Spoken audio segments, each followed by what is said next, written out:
ئازیزان کاتتان باش من شەماڵ عەلی جارێکتر لە خزمەت ئێوەی ئازیزان بۆ پێشکەشکردنی بەرنامەیەکی تر لە ڕێگەی کەناڵی هیواوە. ئەمڕۆ چواردەی جەنوەری ساڵی 2024 یەکەمین بەرنامەی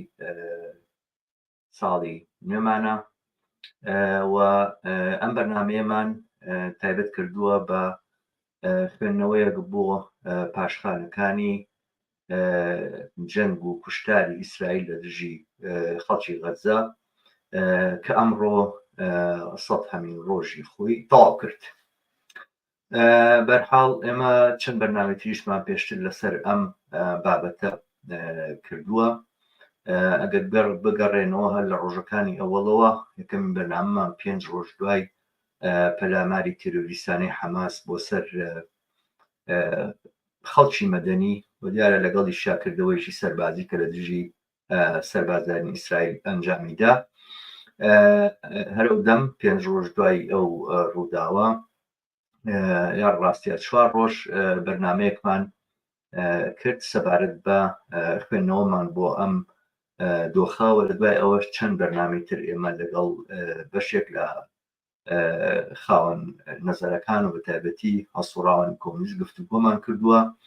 و دیبێتێکیش هەر لە ڕێگەیم کەناڵەوە ئەنجام دراوە. ئەمە بە بڕای من لە سەرچاوەکەی لە بایەردانمانە بە ئەم دۆزە گرنگەوە و ئەم کێشە گرنگەوە کە نەک تەنها ئێمە وەکو سەرجەم دنیای بەخۆیەوە سەرقاڵ کردووە. ئەمڕۆ بەرنامەمدانەوە بۆ گفتوگۆیەکی کراوە و دیارە هەر هاوڕێیەک ئارزوی بوو بێ لینگەکەی پێگەیشت و بەشێک لە هاوڕێیان ئامادەییان دەربڕیەوە و دێن لە بەرنامەکەمانە بەشداریەکەن. ئومێدەوارم هەرچی زۆرتر ئێمە بتوانین ئەگەر لە ڕێگەی بەشداری ڕاستەوخۆشەوە نەبێ کۆمنتەکانیشتان دەتوانن بۆ باسەکانی ئەم بەرنامەیە شتێک زیاد بکەن. داواتان لێکەم بەردەوەی کاتچینەوە باسەکانەوە لە ڕێگەی سۆشیال میدیاوە لە ڕێگەی کەناڵەکانی خۆتانەوە لینکیان بەرنامە بڵاو بکەنەوە. لەو ڕۆژەوە کە بەرنامەکانمان لەسەر فەڵەستین کردو بە جۆرێک هەستەکەی ئالگۆریتمەکانە یاخود خودی یوتیوبە و سۆشیال میدیایە بە جۆرێک کەناڵەکە کەمتر ئەبینرێ، کەمتر ئەکەوێتە بەرچاو و کەمتر دەرەکەوێ و دیداری کەمتر بۆتەوە بۆ پێیەکە پێچە دۆخی گشتی لە سۆشیال میدیایە کۆمپانیەکانی سۆشیال میدیا زۆرتر لایەنگری ئیسرائیل بن و بۆ جۆرەش کە بەرنامەکان تەنانەت بە کوردیش تەحملی ناڕزایی دەربڕین یاخود ڕەخنەگرتن لە ئیسرائیل ناکەن، بەرنامەکان کەمتر ئەبینرێن و ئەکەونە بەرچاو. بۆیە داوام لە ئێوەی ئازیزەوەیەکە لە ڕێگەی خۆتان و تایبەت لە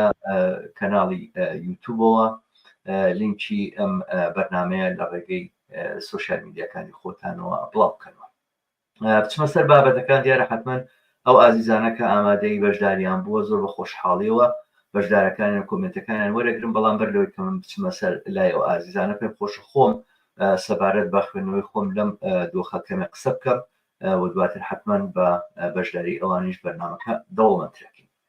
وەک گوتم هەر ئازیزێکی ئێستش ئامادە بێت و بێوێت فەیسبووکەم کراوەتەوە توانن لە ڕێگەی ماسنجەرەوە بڵین ئارزوی خۆتان یاخود ئەگەر ئەتانەوێت لە بەرنامەکانە بەشدار بنەوە ئاگادارم بکەنەوە کە من لینکی بەرنامەکەتان و ستۆریەکەتان بۆ بنێرم و لە پێشوهەزی ئێوەی ئازیزان. ئەوەی کە ڕوویداوە لە 100 ڕۆژی ڕابردووە دیارە ئەمە هەموو ئاگادارین کەم ڕووداوانەی ئەخیر بە پەلاماری حەماس بۆ سەر ئیسرائیل دەستی پێکرد کە کردەوەکانی حەماس بەشێک لە کردەوەکانی جێگەی ئیدانە و مەحکومکردنێکی بەڕاستی ڕەوایە لەلایەن هەر ئازادی خوازێکەوە لە دنیا، کوشتنی مەدەنی بە دەستگیرکردنی خەڵکی مەدەنی سیڤیل کە بە هەر شێوازێک لە چەکیان پێێنێ لە بەرامبەر تۆە لە حاڵەتی شەڕانی بەپی هەموو یاسانی دەوڵەتەکان بێ هەم ژیانیان پارێزراو بێ هەم کەرامەتیان پارێزراو بێ هەم هەڕەشیان لێ نەکرێ. ئەوەی کە ئیسرائیل کردی لە بەرامبەر مناڵانە، لە بەرامبەر ئەوانەی کە لە ئەو ئاهەنگە مۆسیقیا بەشداریان کردبوو، لە بەرامبەر هەندێک لە خەڵکانی بەتەمەنە جێگای ئیدانی ڕاستەقینێ. بەڵام پەلاماری حەماس بۆ سەر ئیسرائیل بۆ سەر سەربازی ئیسرائیلی بۆ سەر مۆڵگە سەربازەکانی ئیسرائیل ئەگەر جێگەی تێی دیشن نەبێت لە بەرەوەی حەماس ئیسلامیە جێگەی ئیدانی من نییە و هیچ کاتێک ئەمە ئیدانە ناکەم و پەلاماری هیچ هێزێک کە لە چوارچێوەی مقاومەتکردنی هێزێکی داگیرکەرا پەلاماری هێزێکی ترباتەوەوانە لە ڕوانگەی منەوە بە بڕای من دەبێت هەروابێت لە ڕوانگەی هەر ئازادی خوازی شێو کە جێگەی ئیدانە نییە ئەگەر چی وەگوتم جێگای پشتیوانی نییە چونکە حەماس بۆ ئایدۆلۆژیای کە هەیەی بەو ڕێڕەوەی کە گرتوێتێ بەرەو ئەوانە ئەم کێشە ڕەوای خەڵکی فەڵەستین بۆ مەرامەکانی خۆی بەکاردێنە بۆ یاکیبارەش من وەکو کەسێکی ئازادی خواز ناتوانم پەیام و کارنامە و ئەوەی کە لە چارتەری حەماسا نووسراوە ئەوەی کە لە ئایدۆلۆژیایم حیزبە هەیە لە بەرچاو نەگەرم و بچم هەر بە خاتریەوەی کە لە دۆخی ئێستای دنیا لە کێشەی ڕەوای فەڵەستینیەکان داکۆچیەکە پشتیوانی لێ بکەم حتمما ئەو کارە گونجاو نییە و هیچ ئازادی خوازی چش نایکە بەڵام ئەوەی ڕوویدا لە دوای ئەم پەلامارەوە چی بوو دیار بوو هەر خێرا ئەوە معلوم بوو دیار بوو کە ئیسرائیل نەکات تەنها بێدەنگ نابێ بەڵکو بە شێوازێکی زۆر زۆر دڕندانە کوشتاری خەڵک تەنها ئەو ڕێگایە هەبوو کە بتوانێت ئیسرائیل لەو دۆخە نالەبارەی کە تێککەوتوو لە شکستێک کە تێککەوتوو بێتە دێمە سەری لایەنەکانی ڕۆشنەکەمەوە دەرباز بێ هەر بەوە بوو هاوکات لەگەڵ هەر ئەو ڕۆژە نێگەیانە بەیانی کە هێرشە سەربازەکانی بۆ سەر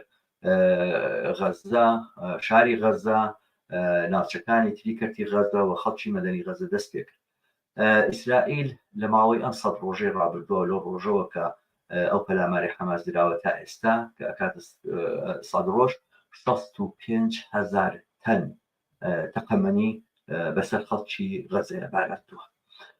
لەو پەلامارانەیە کە ئیسرائیل داوێتی 23,000 تا ئەمڕۆ تا کاتی ئامادەکردنی ئەم بەرنامەیە ممکنە سەرزیادی کردبێ 23,986 کەسی کوشتووە بەپێی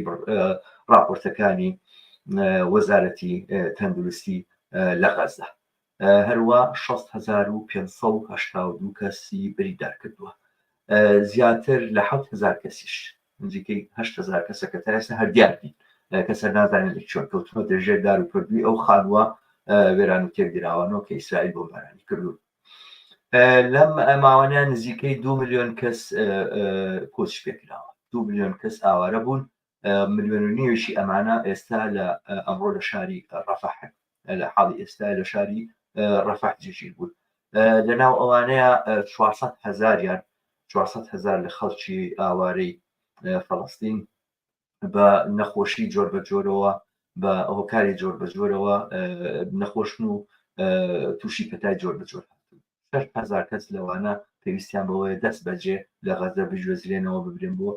نەخۆشخانەوە بەسەری بکرێن طبعاً پاش هەوڵێکی زۆر و پاش بڕیاری ئەنجومەنی ئاسایشی نێودەوڵەتی بۆ ڕێگە پێدان بەگەیشتنی پێداویستیەکان و خواردن بە تایبەتی خواردەمەنی و پێداویستی سەرەکیەکان هەتا ئێستا تەنها لە 180 پێداویستەکانی خەڵکی غەزە دابین دەکرێت ئیسرائیل لەم بردومانانەیە 355,000 یەکەی نیشتەجێبوونی خاپوور کردووە یاخود وێرانی کردووە نیمچە وێرانی کردووە لە 170 ژێرخانی ئەم ناوچەی هەڵوەشاندوتەوە و بەم کردوانەی ئیسرائیل نزیکەی 30 نەخۆشخانە بەڵکو 30 نەخۆشخانە زیاتری لە کەرتی غەزەیە لە کار خستووە هەروە 153 ناوەندی تەندروستیش بۆ جۆرەوە 121 سیارەی فریاکەوتنیشی تێکشکاندووە لە ناوچەکانی کەناری خۆراواش دیارە هاوکات لەگەڵەوەی کە لە غەزەیە ئەکرێت لە ناوچەکانی کەناری خۆراواش ئیسرائیلەکان و تابتی نیشتەجیەکان و جووە نیشتەجیانی کە ئیسرائیل لەو ناوچانەیە بە نایاسایی و بە دژت بە هەموو بڕیارە نێودەوڵەتیەکان نیشتەجێ کردوون کەوتونەتە پەلاماردانی فەڵەستینیەکان و ئێستیبزازکردنیان هەوڵی تووڕەکردنیان پەلاماردانی خان و مڵک و ماڵیان و پەلاماردانی مەزراکانیان تێکدانی ئەو مەزرایانە و لەم بەرامبەرچێشە هەتاکو ئێستا 347 فەڵەستینی کوژراون بەدەستی ئیسرائیل یاخود بەدەستی نیشتەجێ چەکدارەکانی ئیسرائیل کە ئێستا نزیکەی 45 تا 50,000یان لەلایەن فاشیستەکانی خودی ئیسرائیلەوە چەکدار کراوە چەکیان پێدراوە گوایە بۆ داپۆشیکردن لەخۆیان. ئەوەی کە حقیقەتە ئەمە بەسەر خەڵکی غەزە هاتووەوە موسیبەتێکەوە یەشێکە لەو ڕووداوانەی کە لە مێژووی هاوچەرخا بێبرێنێ ینی بەپێی ناوەند و ڕێکراوە نێو دەوڵەتیەکان ئەمڕۆ غەزە خراپترین شوێنی دنیاە على الإطلاق هیچ شوێنێک بە ئەندازەی غەزە ئەمڕۆ خراپ نییە بە ئەندازەی ئەمڕۆی غەزە نالەبار نییە بە جۆرێکە کە هەندێک ئەڵێن ئیسرائیل بە مەبەستەوە کاراکە بووی غەزەوا لێ کاتە جێگای نیشتەجێ بوو نەمێنێت جێگای ئەوە نەمێنێت کە خەڵکی تیابژی و خەڵک سەرنجام ناچار بن بە جۆرە لە جۆرەکان ناوچەیە بەچێگەڵ بەڵام بەهەرحاڵ ئەمە ئایا لە ڕووی سەربازیەوە ئیسرائیل بە هیچ جێگایەکەیان دوایە سەرکەوتنی بۆ ئیسرائیل فراهەم کردووە بە هیچ جۆرێک نەخێر ئەمە نەک تەنها ئیسرائیلی ڕزگار نەکردو لەو کێشەی کە تێکەوتووە بەڵکو قەیرانی ئیسرائیلی قوڵتە کردوتەوە ئەوەی کە هەیە ئەوەی ئەو تێکشکانە ئەمنیە و ئەوەی کە پێوترێ نەمانی هێزی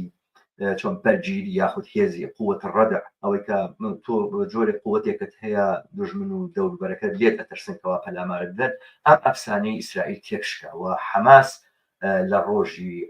7 ئۆکتۆبرە لە ڕاستیە لوتی ئیسرائیل لوتی ئەم منهوڕی ئیسرائیلی لە خۆ وەردا و هیچ ئەوانەی کە لە غەزەیە ئەنجام دراون کوشتاری ئەو خەڵکە نەیتوانیوە تا ئێستا ئیسرائیل بگەێنێتی جێگای کە قەرەبووی ئەمە بکاتەوە هەر وەک من پێشبینیم کرد لە دەستپێکردنی پەلامارەکانی ئیسرائیل بۆ سەر غەزە هەر لە ڕۆژی دووەمەوە هەر ئەو کاتە وتم نووسیم و هەندێکیش لە ئەوانەکە لە سۆشیال میدیا متابعەمەکان نیگەران بوون بۆی کەوا بە جۆرێک داپۆچی تیا دیارە لە حەماس بەڵام دیارە حتمەن هەڵوێستی پێشووتری ئێمەوە ئێستای ئێمەوە لە داهاتووشە دیارەکە هەڵوێستەکە هیچ پەیوەندی بە حەماسەوە نیە هەڵوێستەکە پەیوەندی بە دوژمنایەتیکردن ژاکیکردنی ملهوڕێکەوە کە ئیسرائیل چەند ساڵ بەدایان ساڵ لە ڕووناچەیە ممارەسەیەکە و پراکتیزەیەەکە بەڵێ وتمۆڵێمەوە ئێستا تەواوی ئەو کردوانی کە ئیسرائیل کردوونی لەو ناوچەیە نەک هەر نەیتوانیوە هیچ لە کێشەکەی کەم کاتەوە بڵێ کێشەی تریشی بۆ زیاد کردووە لەوانە دیارە کوردانی سەدان سەرباز و ئەفسەر تا ئێستا کە لە بەرەکانی جەنگە یاخود لەناو غەزەیە بەدەستی حەماس تێکشکاوە کوژرا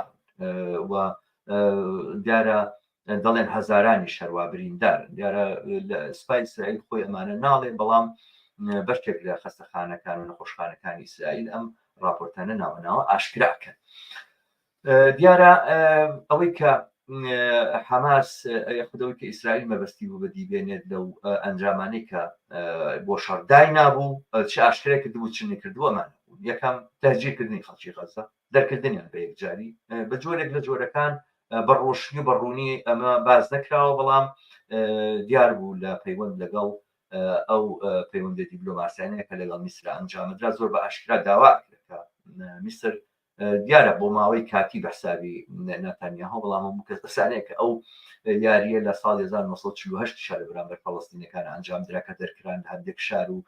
ڕەوانەی دەسەکرانەوە کاتە ئەم جارە نەتانیاهۆ داوای کردبوو لە میسر کە خەڵکی غەزە لە سینا قوبوڵ بکە بۆ ماوەیەکی دیاریکراوەوانە دواتر بگەڕێنەوە دیارە لەمەیە تێکشکاوە ئیسرائیل نەیتوانی سەرباری ئەو هەموو پەلامارەکە خستێتە سەر خەڵکی غەزە بەڵکو خەڵکی غەزە ماڵ و حاڵ و ژیانی خۆیان بەجێهێشتووەوە ماڵێن وێران بووە لەژێر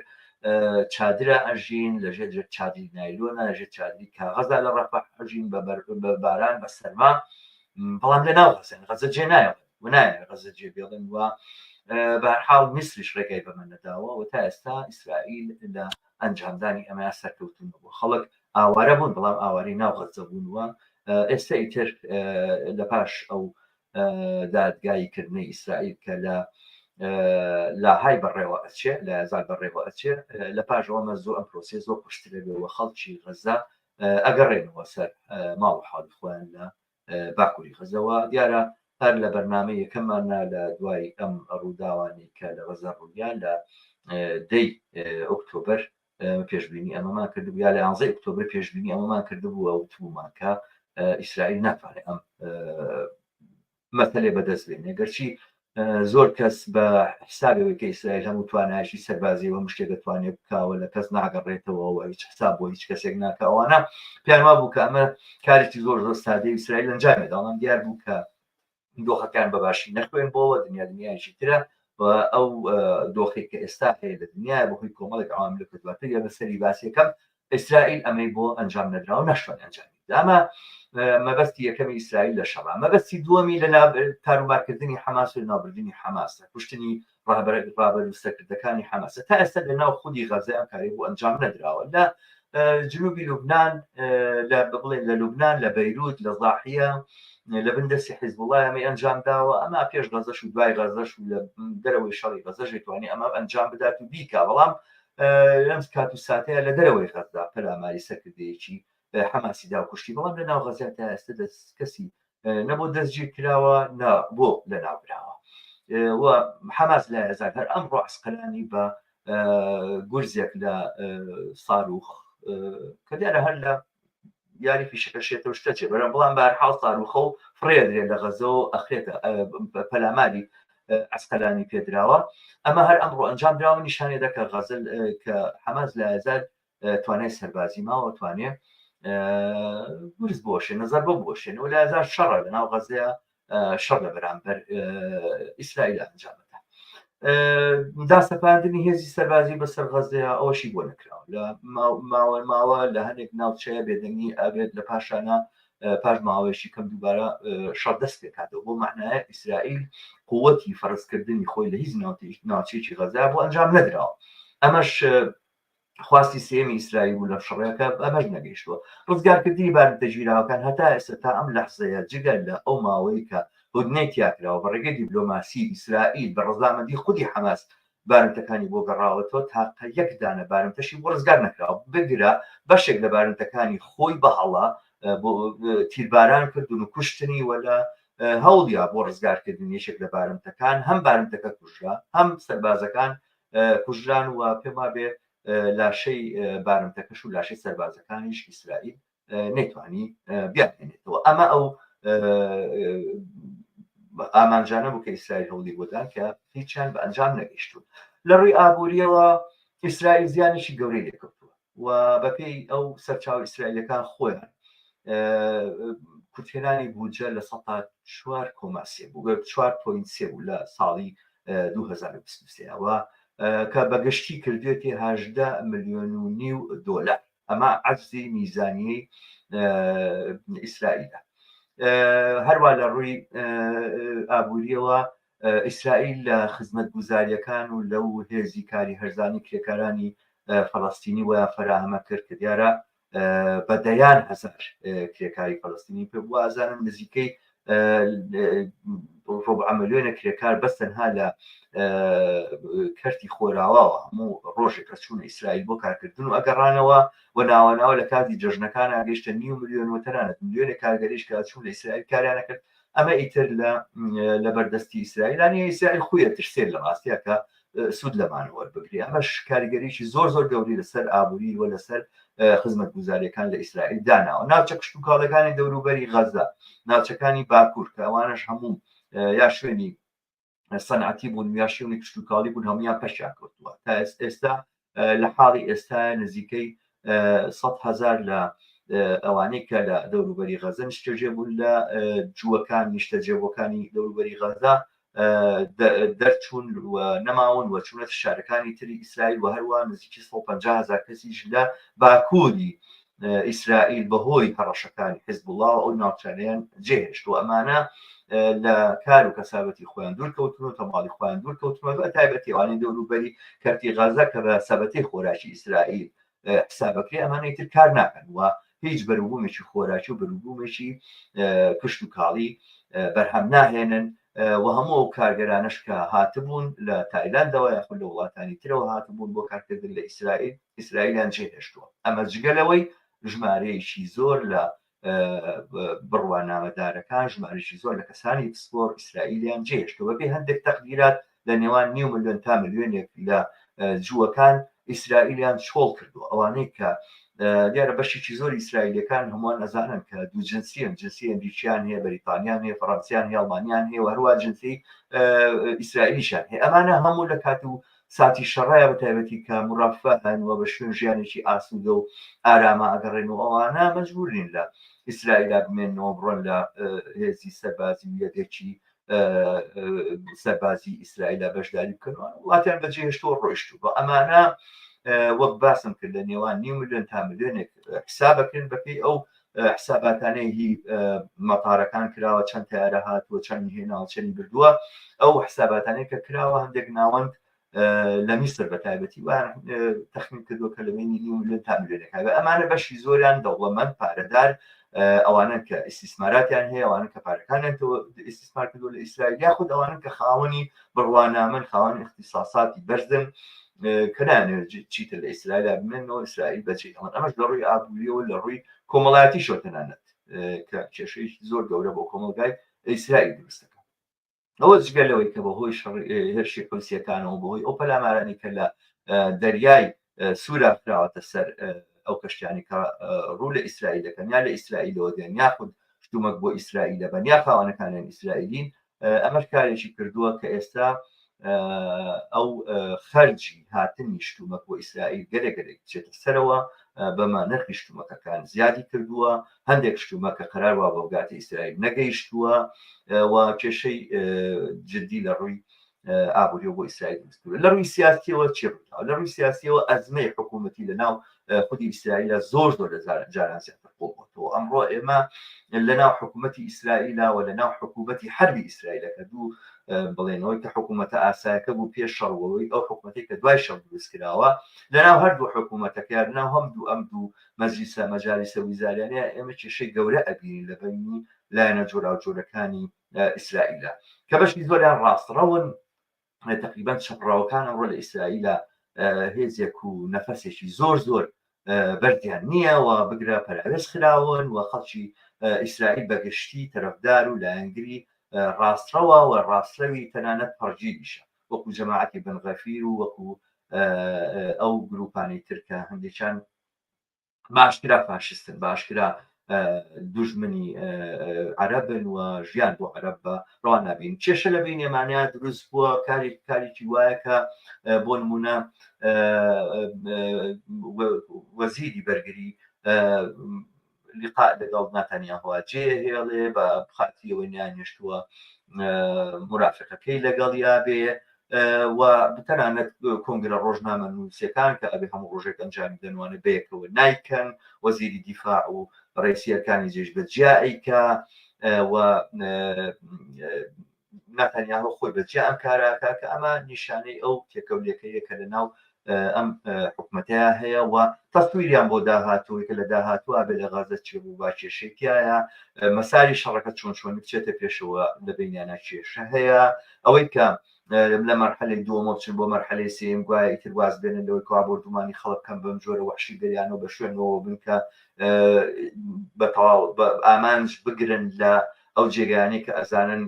خەڵکی لایەنگری حەماسی تیا خستەکردەکانی حەماسی تیا لەسەر ئەمانە کێشەیان هەیە و لەسەرەوەی کە لە داهاتووە غازە چۆن بەڕێوە ببرێ کێشەیان هەیە و لەسەرەوەی کە بەکولەن ئەم شەڕە چۆن تەقیم بکرێ چێ تاوانکارە و چێ بێتاوانەوە چێ خەتای زۆری کردووە ئەوانی کەوا لە سوپایان ئەوانی کە لە دەستگا ئەمنیەکانن ئەیانوێ ئەو باڵەکە بخەنە سەر شانی نەتانیاهۆ و ئەوانەشی کە لەگەڵ ناتانیاهۆیان ئەیانەوێ بە جۆرێک سوپاوە دەستگا ئەمنیەکان تاوانبارکەن کە ئەمە هەموو دیارە چاوەڕێی لێپرسینەوەکەن و لە دوایەوە کە شەڕکۆتایی پێدێ هەواڵی ئەوەی کە لە دەسەڵاتی ئیسرائیلە ئەچێتە دادگا لە خودی ئیسرائیلە دارە نەتانیاهۆ و تەواوی ئەوانەشی کە لەگەڵ ناتانیاهۆ لە حکومەتا بوون یاخود لە دەستگا ئەمنیەکانە بوون هەمویانەوێ وەڵامدەرەوە بن بەوەی کەوا چێ بەرپرسیارەتی ئەو شکستە گەورە سەربازیە و ئەمنیە ئەگرێتە سەر شان کە لە ڕۆژی حوتی ئۆکتۆبەر هەڵدا ئەمە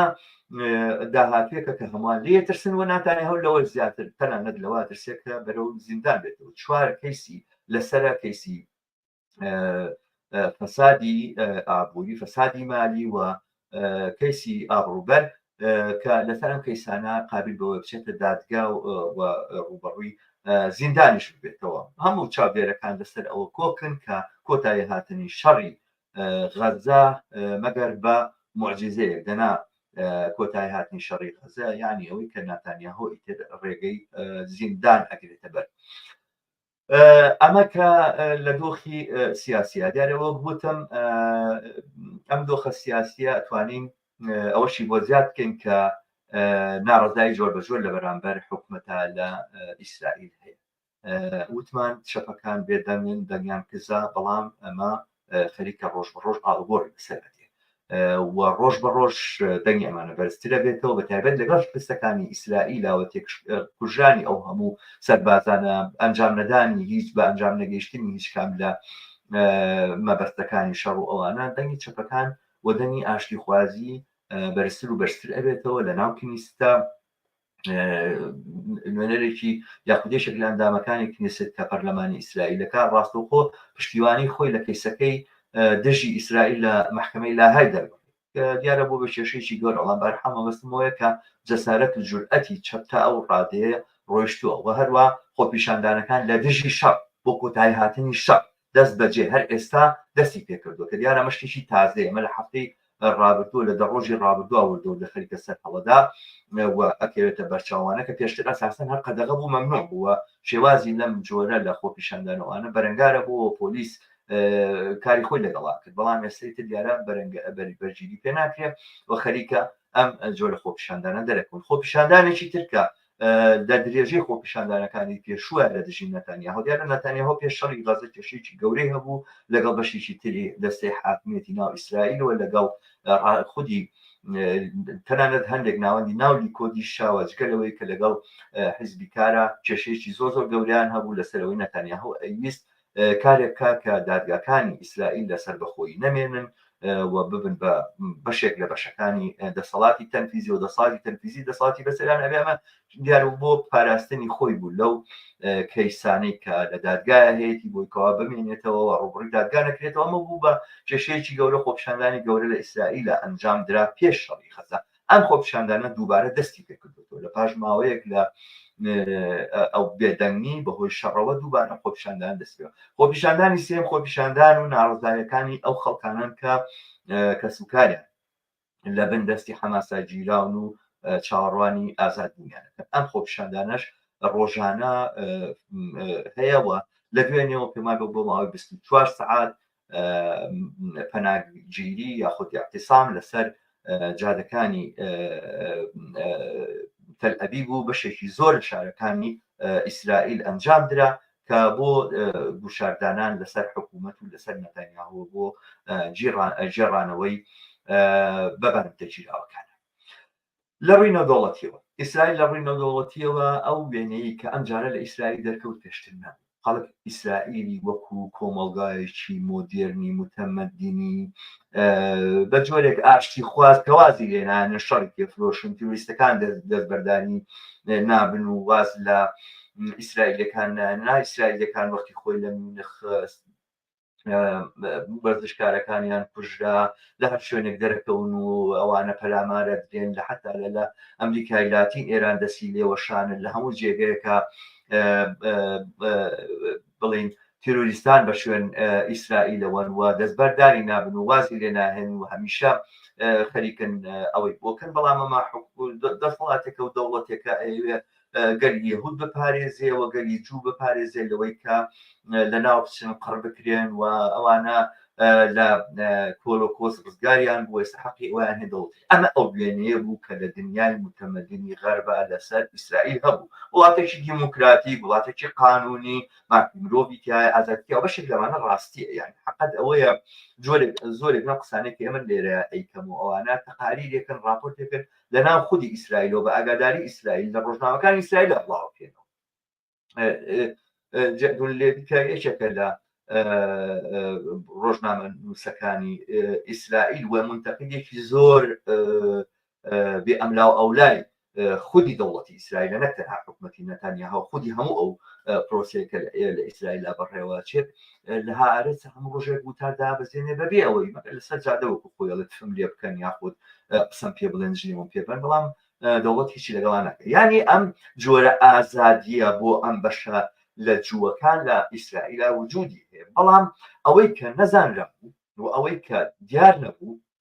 و ئەوەی کە لەم شەڕەیە بەشی زۆری خەڵکی دنیازانی دیوی دووەمی ئەم هەیە ئەم ئازادیە بۆ جووەکان لە ئیسرائیلا لەسەر حسابی چێ لەسەر حسابی هەڵاواردنێکی ئاشکرا لە بەرامبەر ئەوانەی کە عەرەب زمانن لە ئیسرائیلاژی نەکتەنها عەرەب زمانە تەنانەت ئەوانەش کە لە بۆ نمونە لە هینەوە هاتوون لە ئەسیوبیاوە هاتوون یەهودی ڕەشپێست و ئەوانە ستەمیان لێ هەڵاوەردنیان لە بەرامبەر ئەنجامدێ وە جگە لەوەش ئەو عەرەبانەی کە لە کەرتی غەزە و لە بڵین کەناری خۆر ئاوە لە ناو قودسی شەرقی ئەژیرۆوانە بە ئاشکرا و ڕۆژانە لە بەرامبەریانە ممارەساتێک ئەکرێ کە تەنها لە جنوبی ئەفریقا بینراوە یعنی شتەقامی وا هەیە لە ناو شاری قودسا لە ناو شاری خەلیلە کە لەسەری نووسراوە نابێ فەڵەستینی پێ بڕوە من و ئێوە کە خەڵکی ئیسرائیل و فەڵەستینین وەگەر بە جوازەکانمانەوە بچین بۆ ئیسرائیل بۆمان هەیە بۆ جادەیە بڕێ بەڵام خەڵکی ناو ئەو گەڕەکانە مەجبورن لە پەنجەرەوە چن بۆ ماڵی دراوسەکانە ناتوانن بێن لەسەر ئەو جادەیە بە پێ بڕۆن جۆرەها ممارەساتی وا کە کەس تەوەقعی ناکرد لە ئیسرائیل وجودی بێ لەم کاتانەیە دەرکەوتووە ئەمڕۆ بەشی زۆری بە تایبەتی گەنجان و نەوەی تازە لە ئەمریکا و لە ئەوروپا ئاشکرا ئەزانن کە ئەوەی لە ئیسرائیلا ڕوو ئەدا دژ بە سەرەتاییترین معناکانی مافی مرۆڤە و ئەمە کاریشی کردووە کە وێنەی ڕاستەقینەی ئیسرائیل دەرکرد مە لە ئاسی نێودەوڵەتیان پاشەکشەی پشتیوانی نێودەوڵەتی سەرەتایەمان بینی کە دەوڵەتەکانیان بێقەید و شەدێمە پشتیوانی لە ئیسرائیلەکەن ئێستا تەنانەت ئەمریکاش خەریکە گوشاریان بودانێ ئەم کوشتارێ ئێوە ئەیکان ئیتر ئێمە لە بەرامبەر ڕێی عامێکا ڕوبەڕووە کاتەوە کە لێمان تۆزێ تۆزێ دەستڕا بکرن نابێت ئەبەم ئەندازێ کوژن تەنانەت ئەمریکاش کەوتوتە لێوی گازندا کە ئەساسەن ئەمریکا هەمیشە و دایم پشتیوانی ئیسرائیل بووە جگە لەوەی کە وڵاتەکانی تری ئەوروپا فەڕەنسا هەر زۆر زوو بەجێهێشتی بەڵێ ڕاستە ئێمە ئەڵێن ئیسرائیل مافیەکی خۆی پارێزە بەڵام لە چوارچێ قانونە دەوڵەتەکانە ئەڵمانیا کەوتە ژیر و گاز و وڵاتانی تری ئەوروپا و وحدەی ئەوروپی کە لە ڕۆژی دووەمی پەلاماری حەماسا بۆ سەر غەزە بڕیاریدا هەموو کۆمەکەکانی بۆ خەڵکی فەڵەستین لە کەناری خۆر ئاواش ڕابگرێ هەر ئەو وحدەی ئەوروپیە کە بەم شیدەتە هاتبوو خەریک و پشتیوانی لە ئیسرائیل دەکردوانە ئەوە دەستی کێشاوەتەوە بە پێچەوانەوە ئەسڵەن ئێستا ئەوروپا منتەقیدێک و ڕخنەگرێکی زۆر ئاشکرا و بێ ئەملا ئەولای مەڕاستەکانی ئیسرائیلدا چی لایەزار ئەڵێ ئیسرائیل هەقێتی کە حەماس دە سزا بگەێنێ بەڵام ئەم کوشتاری مەدەنیەکان ئیتر قابلی قبول نییە لە ڕووی ئەوەوە کە ئەمڕۆ هەڵوێستێکی توندی نێودەوڵەتی لە بەرامبەر ئیسرائیل شادروست بوو نەکەمە هەر پاشەکشی کردووە لە بەرامبەر ئیسرائیلە وای لێ هاتووە کە ئەو شتانی کە پێشووتر نەدەوێرابیڵی لە بەرامبەر ئیسرائیلە تاوانبار دەکرێت بە جووبێزی بە ئەنتیساماتیزم وەک ئەڵێن و ئەوانە ئەمڕۆ ئەمە لە ئەوەیان نەماوە لە ئارایان نەماوە میدیاکان بەشی زۆریان کە هەموو خەبەرەکانی ناو غەزە و ناو فەڵەستینیان سانسۆرە کردوە تەنها کێشەکان بە کێشەی خەڵکی ئیسرائیلە بینێ و تاوانابی لە بەرامبەر ئیسرائیلە دەرکەوتووە ئەمڕۆ لەوە کەوتون کە لەسەرەوە بەردەوام بن وە خەریکن دیوی دووەمیش وردەوردە دەرەخەن و نیشانەدەن و لەوەش سڵناکەن و کە ڕخنە لە ئیسرائیل بگرن بەوەی کە تاوانبار بکرێن بە جووبێزی یاخود بە ئەنتیساماتیزم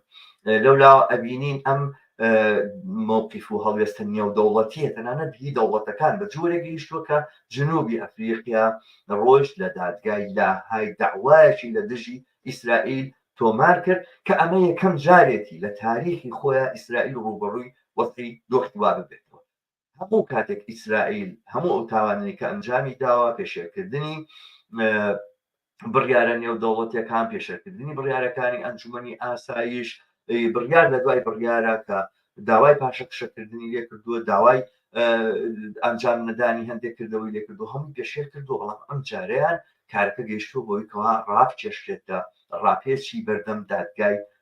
دادی نێودەوڵەتی لەلاهای بکرێ کە هیچێکە لە دادگا بڵێ معتەبەرترین دادگای نێودەوڵەتی بەرحاڵ ئەمانە هەموو ئەنجومەن و دام و دەستگای سەرمایهداری بۆژوازین بەڵام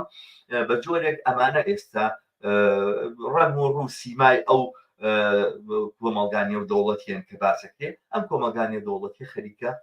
ئەمەی لێدەکرێت کە ئیسرائیل ڕاکێشێتە پای دادگا ئێستا ئیسرائیل مەحکوم بکرێ پاش چەند ساڵیان نەکرێ بە هەرحاڵ ئەم دادگایە ئیسرائیلی لە موقعیەتی تۆمەتبارەدانا ئیسرائیل چووە قەفەزی تۆمەتباریەوە ئیسرائیل هەموو دنیای لە قەفەزی تۆمەتباریە هەموو دنیای عەرەبی لە قەفەز دنیای ئیسلامیشی یا موسڵمانانشی لە قەفەزی ئیتیهامادانا بۆ جگەلەوەی کە لە ڕابردووە نازیستەکانوانە تاوانیان بەرامبەر کردبوو کە بە حەقە وایە سزا بدرێن هەموو دنیای بە جۆرێک لە قەفەزی ئیتیهامەدان بەڵام ئەمجارە ئیسرائیل خۆی لەناو قەفەزی ئیتیهامایە بە چ تۆمەتێکیش بە تۆمەتی جینۆساید لە کام دادگا لەو دادگایی کە خودی دادگاکە لەسەر بنەمای کەیسی ئیسرائیل دروست کراوە وە خودی ئەو تۆمەتەی کە ئێستا ڕوبەڕووی ئیسرائیل کراوەتەوە ئەساسەن محامیەک و پارێزەرێکی جوو لە کاتی خۆیان لەسەر بنەمای کوشتارە بە کۆمەڵەکان و هۆلۆکۆستی خودی جووەکان لە ئەڵمانیا ئەم شێوازە پێناسەی بۆ تاوانی نێودەوڵەتی تاوانی کاتی جەنگ و تاوانی جەنگی هێناوەتە پێشەوە کە تاوانی جینۆسایدە بەڵام ئێستا ئەم تۆمەتە ڕوبەڕووی ئیسرائیل خۆی کردەوە کە مفارەقەیەکی زۆر بڵێن ئایرۆنیەکی زۆر بەرچاوە و نیشانی ئەدا تا چ ڕادەیەک ئەم دۆخە لە دنیاە بە زەرەری ئیسرائیل ئاڵوگۆڕی بەسەر هاتووە و ئەمە بووی لایەکەوە بووە سێر لەولایترەوە فراوانبوونەوەی پشتیوانی بۆ فەڵەستین هیچ کاتێک لە مێژووی خۆیان فەڵەستین تەنانەت لەو کاتانەشا کە ئینتیفاضە بوو و خۆپیشاندانەکانی سەرجادا بە گولەی مەقاتی یاخود بە گولەی ڕاستەقینەی ئیسرائیلەکان ڕوبەڕوو ئەبووەوە سەدان مناڵیان کوشت سیاسەتی شکاندنی ئێسقانەکانی مناڵێن لە ساڵەکانی هەشتا باسەکەم 1970 کە ئینتیفاضە یەکەم لە فەڵەستینا ڕوویدا هەتا تەنانەت لەو کاتەشا پشتیوانی لە دۆزی فەڵەستین بە ئەندازی ئێستا نەبووە دوێنێ لە لەندەن نزیکەی 9 ملیۆن کەس بە هەندێک راپۆرت بەشداریان لە خۆپیشاندانی پشتیوانی لە خەڵکی فەڵەستین و لە دژی ئیسرائیل کردووە لەسەر تاسەری دنیاە دوێنێ بە ملیۆنەها خەڵک بۆ پشتیوانیکردن لە خەڵکی فەڵەستین لە سەرجادە بوون و لە ئامادە بوون و لە دژی ئیسرائیل هاتونەتە دەنگ و داخۆشی لە خەڵکی فەڵەستینەکەن کە ئەمەش بۆ خۆی دێوێنێ ئێستا من بێمە سەرەوەی کە کۆمەڵێک پرسیار جواب دەمەوە بەڵام ئەگەر ببینم میوانەکانمان لێرە بڵێ سۆزان ئەمین لێرەیە من بەوەندە ئیکتیفاکە مەگەر هاوڕێکی تریش ئەوێت بەشدار بێت هەر ئاگادارم کاتەوە لە ڕێگەی فەیسبوکەوە بەڵام سۆزە ئەمین لەسەر خەتە زۆر بە خێرهاتنیەکەم ئەم کاتت باش سۆزانەمین گوێ لە دەنگمان هەموو کات باش شەماڵگیان زۆر زۆر سپاس دەستی خۆش بێ بۆ ئەم تەقدیمە زۆر شتێکی جوان بوو بەڕاستی معلوماتێکت دا کە بەڕاستی من هەمووی نەبوو ئێستا باشت ڕۆشن بۆ زیاتر لەلام دەستی خۆش بێ ڕاستیە من بەس ویستم شتێک بڵێم یعنی ئەم مەسلەی محاکەمە جارێکی تریش محاکمەیەکی تر ڕووی یا ئیسرائیل لە نەوعێکی تر بوو ئەوان خۆیان یعنی وەکو چۆمڕێ لیجنەیەکی تحقیقیان دروستکرد لە مەجازیری سەبرا و شاتێلایە هەر ئەو کاتەش شارۆن بە شێوەیەکی ناڕاستە و خۆ بەشدار بوو لەو جەریمەیە بەڵێن ئەو هەندەر بوو بۆ ئەو جرائیمانی کە کرا لە سەبرا و شاتێلایە کە یعنی غەزوی لوبنانیان کرد و دەستدرێژیان کرد و یەک دنیا خەڵکیان کوش لەو مخەیەماتانەیە بەڵام لە کۆتاییە بەو کۆتایی هات کە خۆیان کە زانیان شتەکان هەندێک تحقیقات کراوە ئەمە هەندێک کەس داوا کرابوون بۆی شەهادات بێن هەر ئیسرائیل خۆی لە ناوی بردن تەصفیەی کردن ئەم کاری تەصفیەکردنە شتێکە با بڵێن زۆر زۆر دیاردەیەکە بە درێژایی مێژووی ئیسرائیل هەچ کەسایەتی یەک دەرکەوێ هەتا پەنجەی تۆمەت ینی با بڵێن درێژەکرێ بۆ ئیسرائیل بۆ کوشتنی ئەنالیند وە کوشتنی هەتا ئۆلف پاڵمە لە سوید و هەتا کەنەدیش خەڵکانێکی زۆر هەیە کە ئەڵێن ئەم کەسانە هەر کەسێک دژ بە لۆبی یەهودی یاخود دژ بە ئیسرائیل بوەستێتەوە و لایەنگیری قەزەی فەڵەستین بێ ئەوان بە هیچ نەوعێ نایڵم بمێنێتەوە ئەو کەسەیە یاخود تەسفیەکەن یان شتێکی بۆ دروستەکەن. یعنی ئەمە شتێکی تازە نییە لەبەرەوە مجرد ویستم ئیستاە هەر ئەوە ئەمە باس بکەم ئەگەر قسەی تریش هاتە پێشەوە هەڵبەت دواتر لەوانەیە بتوانم زۆر باشە زۆر خۆشحاڵم دەست خۆش بێت من دیارە دەستخۆش من بەس تەنها ویستم ینی لە درێژەی باسەکانە دەست خۆش بێ ئەو سەرنجانە زۆر دروستە دادگایکردنی ئیسرائیل بە معنای ئەوەی کە تحقیقی لێ بکرێ باز لە جینۆساید بکرێ و ببێت بە کەیسێک کە دەوڵەتێک لە بەرامبەر ئیسرائیلە بێنێتە پێشەوە ئەمە یەکەم جارە ڕووەدا کە دیارە کەیسە ئەم کەیسێکە لە بەرامبەر ئیسرائیلی شاکراوە کەسێکی زۆر زۆر بەهێزە یعنی تقریبەن بە جۆرێک دیارە وەستایانەش مامەڵیان لەگەڵا کردووە و ئەو کەیسە ناسیار ئاول ئەڵێ کەناڵی ئەلجەزیرە ژوا ئەڵێ من زۆر متابعی کەناڵی جەزیرە ناکەم من زۆرتر متابعی بڵێن پرۆفیسۆرەکانی یاسا لە دنیاکەم بە ئینگلیزی و لە زۆر کەناڵی یوتیوبە کە قساکەن ئەوان لەوێ ئەو شتیان بە ڕۆشنی باس کردو بەرحاڵ باسەکە لەسەرەوەی کە جگەلەوەی کە کەیسەکەیان عەرز کردووە و وەسائق و دەلائیلان هەبووە تەنانەت حسابی ئەوەشیا کردووە کە ئەمە چۆنچۆنیەکرێت لەلایەن ئیسرائیلە وەڵام بدرێتەوە بۆ نمونەیەکێک لەوانە کە ئایا ئەم دادگایە بڵین ئەهلیەتی قانونی ئەوەی هەیە سەیری ئەم کەیسە بکە ئایا ئەم کەیسە کەیسێکە فعلاً بڵین کێشەیە لە بینی دوو دەوڵەتە حساباتیان بۆ بانە کردووە باسیەوەیان کردو کە ئەمە واقعاً کێشەیەکە لە بینی جنوبی ئەفریقا لەگەڵ ئیسرائیلە لەسەر ئەم مەسەلەیەوە ئەم دادگایە ئەو شوێنەیە کە ئەبێت وەڵامی ئەمە بدات ینی تقریبا لە موقعیتێکا بوون جنوبی ئەفریقا حسابی ئەوە کرد کە ئیسرائیل چیش ئەڵێ لە داهاتووە بۆی کە حسابی وەکەن پێش ئەوەی کە ئیسرائیل دڵێمان جواب بدەن بەرحاڵ کێشەکە لە ئارایە ئەم پێم وایە بڕیاردان لەسەر ئەوەی کە ئەم کەیساوە ئەم مەلەفە بە نەتیجە بگاتوانە ممکنە چەند ساڵێکی بێ ینی محکومکردنی ئیسرائیل کە ئەگەر بکرێیانەکەی ئەوش مەسەلەیەکە لە علمی غەیبە بەڕاستی چونکەم دادگای ڕاستە دادگای لاهای دادگای دادی نێودەوڵەتیە بەڵام کە حسابێکی 5 کەس لە ئەندامانی ئەم دادگایە کە بڵین 5 ئەندامە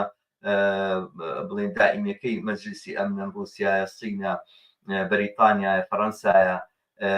و ئەمریکایە تەنها فەڕەنسا ئەم ئەگەری ئەوە هەیە کە لاهی لەوە کە ئەژنا بەریتانیا کە هیچ لەگەڵیان نابێت لە دژی وەستی ئەمریکا کە معلومە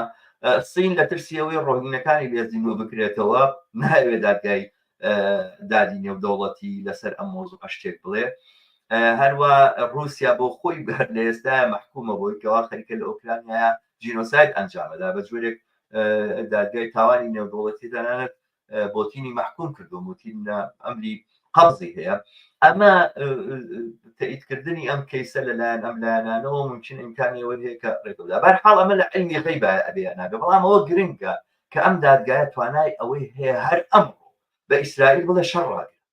و دیارە ئیسرائیل بە قسەی ناکەوە دیارە ئەم دادگایە ممکنە پەنابەرێ بۆ مەجلیسی ئەمن و کاتە لە مەجلیسی ئەمن کێشە ئەبێ کە ئایا ئەمریکا ئەتوانێت دووبارە ڤیتۆ بەکاربێنیاننا دووبارە مەسەلەیەکە کە ئاسان نییە بۆ ئەمریکا جارێکی کەش ڤیتۆ بەکاربێنێ لە بەرامبەر بڕیارێکە کە دادگای لە هەینێ دەوڵەتی دایناوە ئەو دەم لە ڕاستەوخۆ ئەبێ بە شەریکی ئیسرائیل و هەر تۆمەتێکی وارد حکمێکیش لە داهاتوە لە دژی ئیسرائیل بدرێتوانە ئەمریکاش بێتەوە بەرحاڵ ئەمە کێشەیەک و دۆخێکی زۆر تایبەتە کە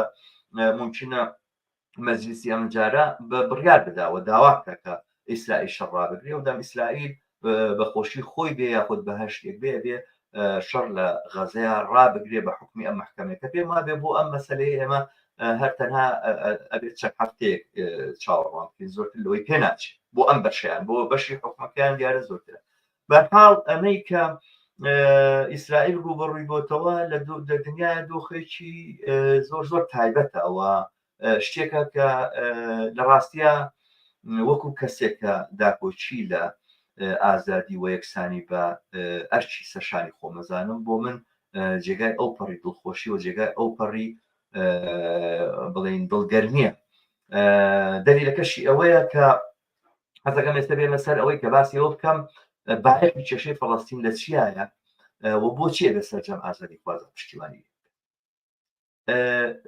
کێشەی فەڵەستین باەخەکەی لەوەیە کە کێشەیەکی زۆر ئاشکرایە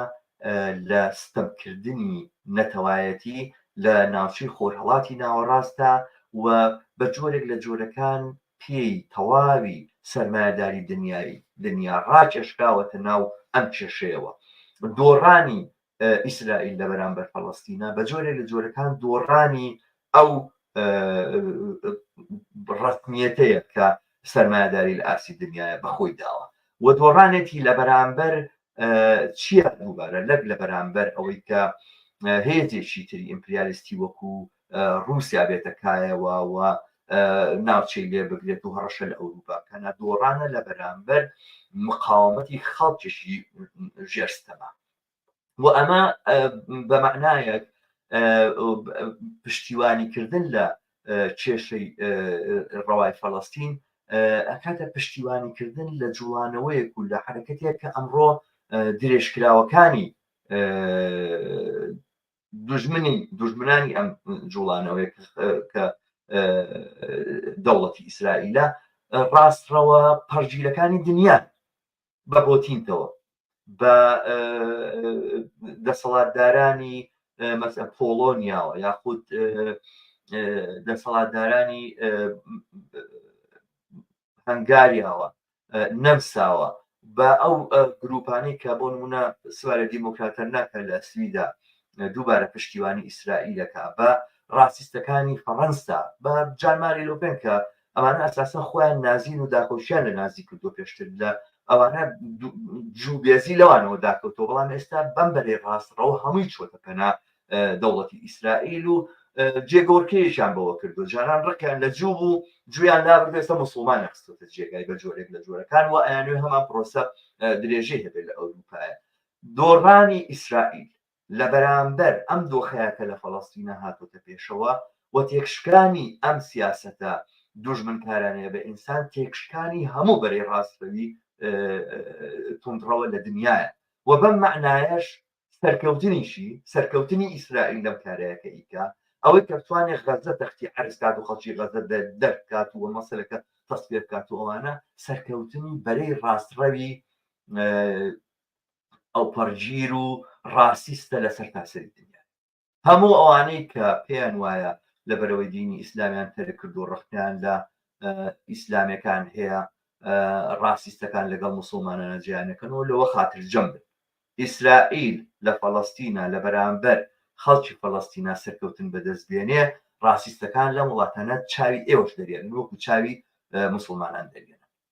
و ئەم ڕاسیزمە لە بابەتی ئەو ڕاستیستنی دەوڵەتی ئیسرائیلە لە ئەوروپا شاپیادا لەبەرەوە گرنگی و بایەخی سەرکەوتنی ئەم جوڵانەوەی و تێکشکانی ئیسرائیل و چارەسەرکردنی یاخود نزیک بوونەوەی کێشەی لە چارەسەرکردن چونکە کێشەی فەڵەستین زۆر ئاسان چارەسەر ناکرێت بەڵام لانی کەم ئەوەی کە ئاشتی بەسەر ئیسرائیلە فەرز بکرێ و ئەو مواسق و ئەو بڕیارە نێو دەوڵەتیانی کەم دراوە لەم بوارەیە بەسەریا فەرز بکرێ ئەم دەستکەوتەی هەیە کە ئەم ڕاستڕەوە پەرگیرە هارە دژی ئینسانە ڕاستیستە لە دنیاە پەلوپۆی کورت دەکرێتەوە. پێچەوانەکەشی دیارە سەرکەوتنی ئەوانەوە دنیا ڕوبەڕووی دۆخێکی زۆر زۆر نالەبار بێت. یەکیشی تر لە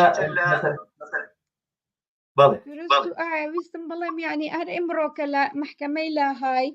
ئیمڕۆ خەڵکێکی زۆر ئەوکو مزاهرەیان کردو و با بڵێن چوونەتە بەردەم محکەمەکە و ئەمانە لە هاوکات دیسانەوە کەسی لەو بابەتەیان پیا کردوەوە قورئانە سووتێنە لە شوێن یعنی هەڵبەت من لە دیفاع نیم لەوەی کە ئەم کەسانە با بڵێن کە قورئانە سووتێنن یان بزانم هەڵبەت ئیسلامی توندرەوە شتێک نییە مە دیفاعی لێ بکەین بەڵام بەردەوام کارێک ئەکرێ لە ژێرەوە لەلایەن خەڵکە توندڕەوەکانەوە ئەم کەسانە بەکرێگرن بۆ ئەوەی کە مەشاعری ئەم ئیسلامانە هین کە وا پیشانیانن کە ئەمانە دوندڕەوەن کە ئەمانە خەڵکێکی نامۆدێرنن کە ئەمانە خەڵکێکی ناشارستانین حەقی کوشتنیان حەقی دەرکردنیانە لە وڵاتانە یعنی بەدەستی ئەم قەست ئەیانەوێت ئەم ڕووە بێن بخێن چۆنەوەی بە عەرەبی پێوترێت شەیتانە ئەیانەوێت شەیتانەی ئەوینە بکەن زیاترینی بۆ ئەوەی مەرامەکانی خۆیانە ئەنی مەبەستەکە لەوە نییە کە ئایا ئەمانە فعلی وانیاوانین یا هۆکار ڕاستێکی چییە ینی دۆ کەسێک چۆنەڵی محاولەیەکی استیزازێکەی بۆی تووڕەبوونەکەی پیشانە بە ئەها ئەمەیە ها من وتم بزانن ئەمانە مستحقی ئەوە نین لە وڵاتە مدررنانە بژین یعنی جۆرێکە لە چۆنەڵی ئیبتیزاز لە بلکمێل کرد یاخود شێوەیەکی زۆر زۆر نائینسانی یاخود ئەخلاقیە بۆ ئەوەی کە بتەوێ مەرامێکی تری لە پشت ئەوە بوەستێ ینی بۆ ئەو هەدەفایانی هەدەفەکەت خاوێن نییە کە تۆ شتێگەکەی لەو بابەت قورئانە سووتێنیایینەکەی ینی دوایش لە ئیمڕۆیە کە لە ئیسرائیل لە محاکەمەیە لە لاهای تۆ ئەم کارە ئەەکەی بەس بۆ ئەوەی تەوێ سەرنجی خەڵک ڕاکێشی بەلایەکی تراوە لەو کەیسە مهمە دووری خەیتەوە یعنی دائیمەن سیر ئەەکەی ئیسرائیل بە بەردەوامی ئیش ئەکا بۆ ئەوەی کە شتەکان بە مەسارێکی ترا بەرێت ینی هەتا لەم فترەیە کۆمەڵی اختیالاتی کردووە من هیچ بە دووری نازانم ئەوەی کە داعش کردی لە سەر قەبری قاسم سولەیمانی تەقانەوە بە تەوجیهی ئیسرائیل خۆی بوو بێت یعنی من هیچ بە دووری نازانم داعش خۆی قیادەکانی لەژێر دەستی ئیسرائیلە ئیژ نەکرد کە تا ئێسێک فیشێکیان ڕوبەڕووی ئیسرائیل نەتەقانەوە کە مەفروضەوە دوژمنی سەرەکییان بێ هەنێک راپۆرتێگا بریانەکانە لە سووریاوە کە بینارە بوون لە شەڕا لەگەڵ بەشار ئەسەد ئیسرائیل ئێگەن بۆ خەشەقانەکانی خۆی چارەسەرێکردنەوە گێڕانەوە بۆ سووریا قەتاری نازانم هەتا لە تورکیا شتێ تورکیا بۆ تورکیا کێ تورکیا حەلیفی ئیسرائیلە ئەم شتێک نییە ئاشکرانە بێ یعنی ئەساسەن ئۆجالان کێ بەگرتیە مۆساد یعنی ئەمە شتێک نییە با بڵێن شاراوە بێت هەموو دنیا ئازانێ پەیوەندیەکی زۆر زۆر توند هەیە لە بینی ئیسرائیل و تورکیایە یعنی بۆ بێ ئێمە ئەو شتانە نەیبینین بە وازەحی ینی خەڵک بۆ بێ ئەم شتانە زۆر بە ئاشکرایە ینی من ئێستاوام لێ هاتووە شتەکان زۆر زۆر لە دوایە ئەم ڕووداوانە ڕوویا ئێستا ئەزانم ئەو منتیقەی دەوروپشتی ئیسرائیل بۆ هەمووی بۆ بەوێرانە ئەزانم ئەمە هەمووی دەستی ئیسرائیلی تایە مەحاڵە یعنی ئیسرائیل دەوری نەبێ لەو شتانەیە لەوەی لوبنانی وێران کرد سووریای وێران کرد عێراقی وێران کرد بە بەردەوامی یعنی هەتا هەجومکردنە سەر مووسڵ و سنجار لەلایەن داعشەوە معنایەتیان نیە دوو سوپا خۆی بکێشێتەوە ئەو ئێوارەیە مالعیلم ئەرزانن داعشیەتە ئەوێوە یعنی بۆ تۆ پرسیارە ئەم شتانە بۆ ڕوئەیە ینی خەڵگەڵێ نامە تۆ بڕوا بە نەزەرەی موامەرەیە بەڵێ من بڕوام بە نەزەرەی موامەرەیە لە بەرەوەی فعلەن موامەرەیەک هەیە لەویایە پارە ئەدرێ بۆ خاتریەوەی هەندێشت هەیە ئەنجام بدرێ بۆی ئەو منتقەی وێران بکرێ بۆی ئەوان مەرامەکانیان بچێتە سەر ئەزانجی من ناڵێم هەموو شتێک هەموو موامەرەیەک سەرەگرێ بەڵام هەموو کەیسێک موامەرەیەک هەیە محاولەیەک هەیە موامەرەیەکی لێ بکرێ ئەمە بدرێژایی مێژوو هەبوو ئەم شتە شتێک نییە بڵێنینە بەڵان ئێمە کامانێ بڕوانە هێنین بۆی موامەرەیە و نازام چیە و فعلەن ئیسلامی توندرە و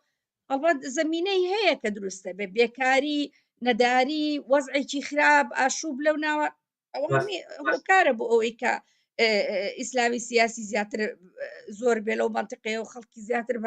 بەرە و مل بنێ بەرە و ئاین و بەرە ئەو شتانە بەڵام من بە دووری نازام ئەمانە لە پشت ئەوانەوە وەستا بنیانی و پارەیان داوێ بۆی ئەمانە زیادکەن و گەورەیکەنەوە و قیادەکانیشان بە تەوجیهی ئەوان بڕۆن بەڕێوەکەوە من دیارە ناڵێم وانە یاوایە بەس پێم خۆشە فەرقێک لە بینی نەزەری موامەرە شتێکە باوەڕت بەوە هەبێت کێک هەیە لە دنیا موامەرەش پیلانی شتێکی هەستەکەم دەنگم ئەگەر ئێستا قسە ناکەی زۆر باشە ئێستا ئەوە باشتر دەبێت بەرحاڵ مەبەستمەوەیە کە ئیسرائیلەتان ئەگەر پیلانیشی نەجێڕابێ بە بڕای من ڕەخنە لە ئیسرائیل زۆر لەوە قوڵترە ببێت لەوەی کە وەکو ڕەخنە لە پیلانە سەربازیەکانی لە کردەوە سەربازیەکانی لە کردەوە ئەمنیەکانی لە تیرۆرەکانی لەوانە دەجێت ئیسرائیل وەکو پێکهاتێک ئەزانین چۆن ئێمە بە جۆرە لە جۆرەکان عادەتمان کردووە لەوەی کەوا دەوڵەت ئەتوانێت ئیتنیکی بێ دەوڵەت ئەتوانێت سەر بە قەومیەتێکی معەن بێ مەسەلەن ئێمەمانان کوردین لە کوردستانی عێراقا ئەزانین دەوڵەت ئەگەر عروبی بێ یعنی چی ئێمە مەسەلەن لە کوردستانی عێراقا بۆ نمونە لە ڕووی تەندروستیەوە کە بچوونە بۆ خەستەخانە نیانەوە تۆ کوردی لێرە عیلاج ناکەی نەبوو شتانە یعنی بە جۆرە لە جۆرەکان بەشێکی زۆری ئەوەی کە ماڕ بوو دەستکەوت بوو بۆ خەڵکی عێراق هەمووی کوردیش لێ بەهرەمەند دەبوو کورد خەڵکی کوردستان خەڵکی کوردستان بەڵام هەر بەو دەلیلەی کە دەوڵەتەکە دەوڵەتێکی عروبی بوو تۆ ئەحساس دەکرد غەریبی لە وڵاتە ئەحساس دەکرد پلەدووی لە وڵاتە و ئەحساس دەکرد کە تۆ بەشێک نیت لە دام و دەستگای دەسەڵاتی ئەم وڵاتە تۆ بندەستەی تۆ ژێر چەپۆکی ئەمەی کە لە ئیسرائیلە هەیە عینەن شتە ئەم دەوڵەتە لە من دەوڵەتی یەهودم و کەس ناتوانێت ببێ بە جوش یعنی تۆ ئێستا مەسەل لە تورکیایە ئێستا بە زۆر کورد دەکەن بە تورک باشە تۆ ناتوانی لە ئیسرائیلە عەرەبی ببی دەجوو ناتوانی یعنی هەتا ئەگەر بڵێ من دینمە گۆڕم دێمە سەر دینی ئێوە من ئەبم بەجوو قبوڵی ناکەن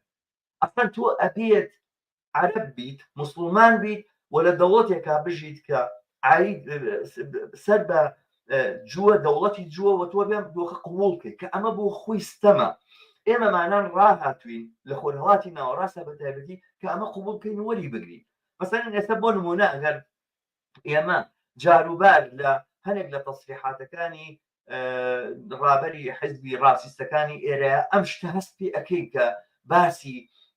سوێنسک و باسی سویدی و ئەوانەکە و ئێمە بە غەیرە سویدی ئەزانێ لە خۆتەوە ئەحساس بە شعور بە شتێکی ناڕەحەت و نالەبارەکە کابرا پێوترێ ڕاستیست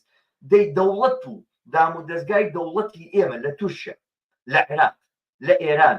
لە ئیسرائیل لە هەموو ئەم دەوڵەتانەی ئەم ناوچەی لەسەر ئەم لەمایەت دروست بووە پێشەی ئیسرائیل ئەوەیە خۆی بە دەوڵەتێکی دیموکراتی ئەزانێ ئێستا کەس عەرەبستانی سعودی نەکرد دیعای دیموکراتی ناکات پەرلەمانیشی نییە مەجلیسی حەل و عەقدی هەیە باسی شەریعەتەکەڵێن بە شەریعەتی 1400 ساڵ لەمەوە پێش ئەڕۆم پێشەوە ئیسرائیل بە خۆیڵە دەوڵەتێکی مۆدێرن و دیموکراتی بەڵام دەوڵەتێکی ڕاسیستیە دەوڵەتێکی ئەپارتایدیە و ئەم دەوڵەتە ئەپارتایدیە لەم ناوچەی ئێمە وجودی هەیە بۆیە ئەمە ئاساییە بەلامانەوە دەوڵەتی تورک ئاوا لە کوردەکە بۆیە ئاساییە بێ بەلای دنیاوە کە کورد ئەنفال بکرێت یعنی تۆ دەنگ هەڵە بڕیاڵی ئەنفالەکەی باشە ئیسرائیل بۆ هەموو فەڵەستینیە کوژێ کەس لە بەرامبەریان قسە ناکات ئەمریکا دوو ڕووە بۆ دیفاع لە کوردەکە بۆ دیفاع لە فەڵەستینی ئەمە ئەو واقعەتەیە کە دەوڵەتی ئیسرائیل ئێمەی لەگەڵا بەرەوە ڕوو کردووە لە ناوچی ڕۆژهەڵاتی ناوەڕاستە وجودی ئیسرائیل ئەم دەوڵەتە بەم شێوازە بەم فۆرمەی بەرەو پاشگەڕانەوەیەکی زۆر گەورە بۆ لەم ناوچەی ئێمە یعنی ئەو دەم کە ئیسرائیل دروست بۆ ناسیۆنالیزمی عەرەب لە ئێستا ئەلمانی تر بوو دوای ئەوەی کە ئیسرائیل دروست بوو ناسیۆنالیزمی عەرەب دەستی کرد بە ئیسلامەوە مێشەر ئەفلەق کە موئەسیسی حیزبی باسی دیاران خۆیان هەر نازی فاشستن هەنی ئەگەر نەچن بەلای ئیسلامیشە خۆشیێکی زۆر مبارەک نەبوو بەڵام لانی کەم ئەو دەم کە ئیسرائیل نەبوو یاخود کێشەی یەهود و بڵێن جوو ئاوانە هاتوو پێشە دیارە پێش دروستبوونی دەوڵەتی ئیسرائیلە میشێر ئەفلەق کە مەسیحیە ئەڵێ دەستبەرداربوونی ئیسلام و باسی ئەلمانیەتکردن دوورکەوتنەوەی لە عروبەمان بەبێ ئیسلام موجودی نییە ئەمە لە 20 ساڵ لەوە بەرکە مێشێر ئەفلەق ئەمە بڵێەوە ئیسرائیل خەریک بێت دروست بێت و پێک بێت و کێشەی جوو بێتە پێشەوە لە ناو ئیسرائیلە واقعەتی نەبوو مۆزوعێتی نەبوو ناسیۆنالیزمی عەرەب لە بەرامبەر دەوڵەتی عوسمانیە کە وەستابەوە بە جۆرێک سیفەتێکی ئەلمانی بەخۆیدا بوو پەڕۆی دادڕی لە ئەتاتورک و لە ئەوانە ئەویست لە لاسایی ئەوان بکاتەوە بەڵام دوای ئەوەی کە ئیسرائیل پێک هات و دروست بوو لە سەروبەندی پێکهاتنی ئیسرائیل لە ناسیۆنالیزمی عەرەب بەم شێوەیە گەڕایە دواوە و ئیسرائیل ڕێگر بووە لە بەردەم ئیدغامبوون و تێکەڵبوونی ئابووری و شارستانیەتی شەرق لەگەڵ غەربە کێشەیەک و دوومەڵێک بۆ لێرا دروست بووە هەمیشە بەربەستێک بۆ لە بەردەمی ئەوەیە هەر دەوڵەتێک هەوڵی پێشکەوتنی زانست و سەنعەتی دابێ ئەوانە هەمیشە ترس و مەترسی لەوە بوو ئایا سیلاحی دروست ناکە ئیسرائیل لە بەرێ و ئیسرائیل دانراوە لەوێ لە ناوچەی خۆرهەڵاتی ناوەڕاستە وەکو حامیلەی طائراتێکی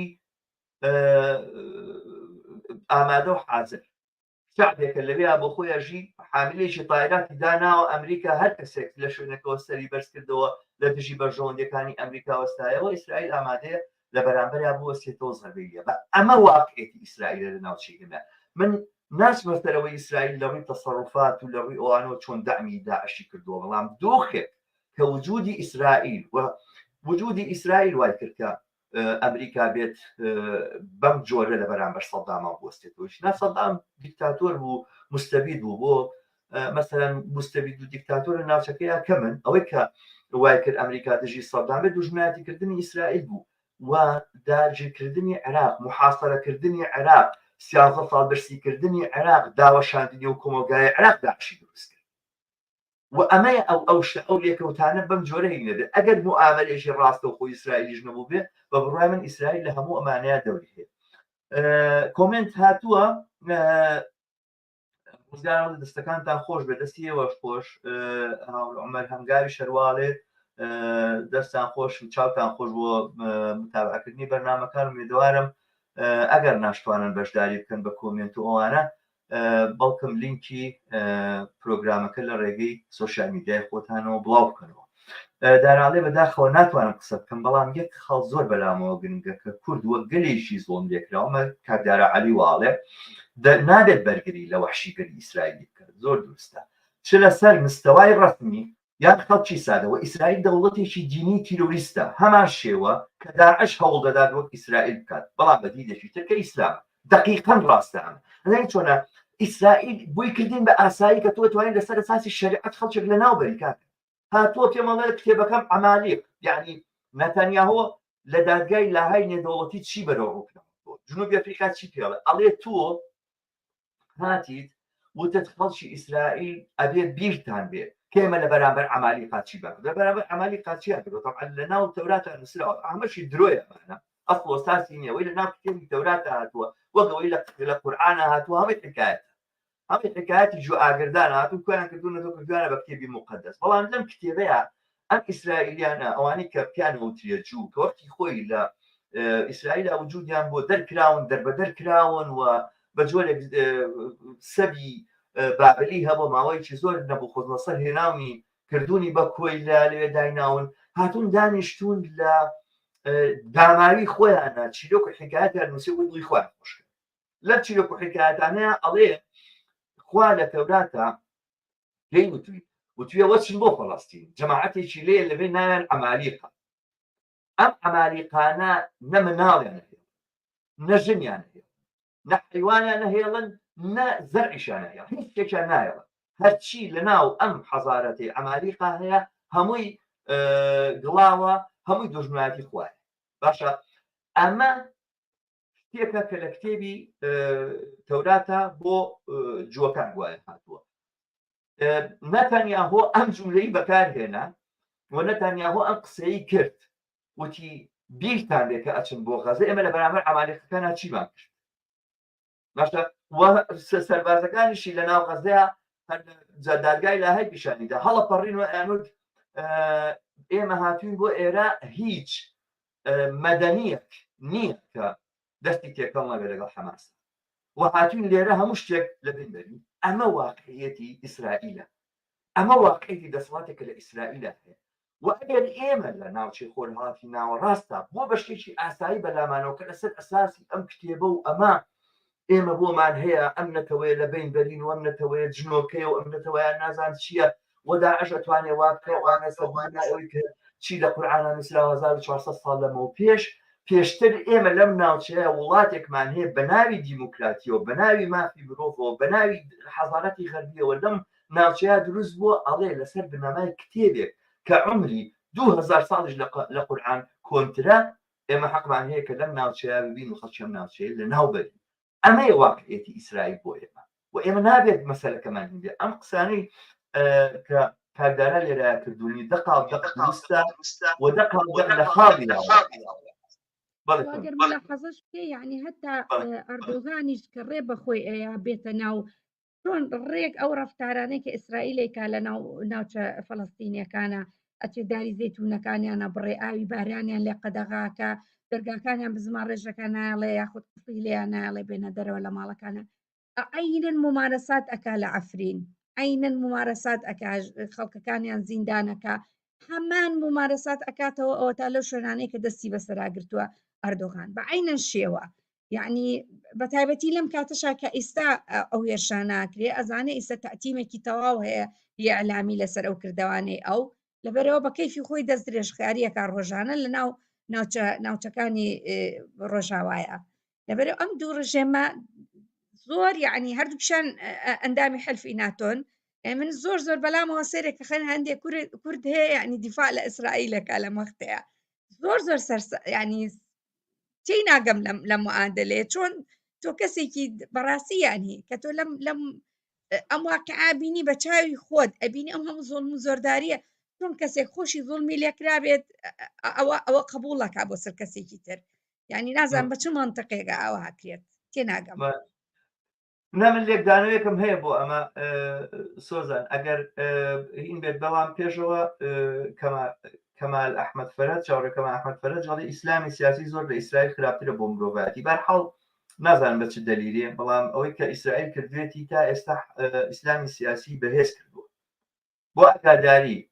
چاوەڕێکەمالەوەوانەشی کە قسە لەسەر ئیسلامی سیاسیەکەن غەزا ئیسلامی سیاسی تایە باڵادەست نەبوو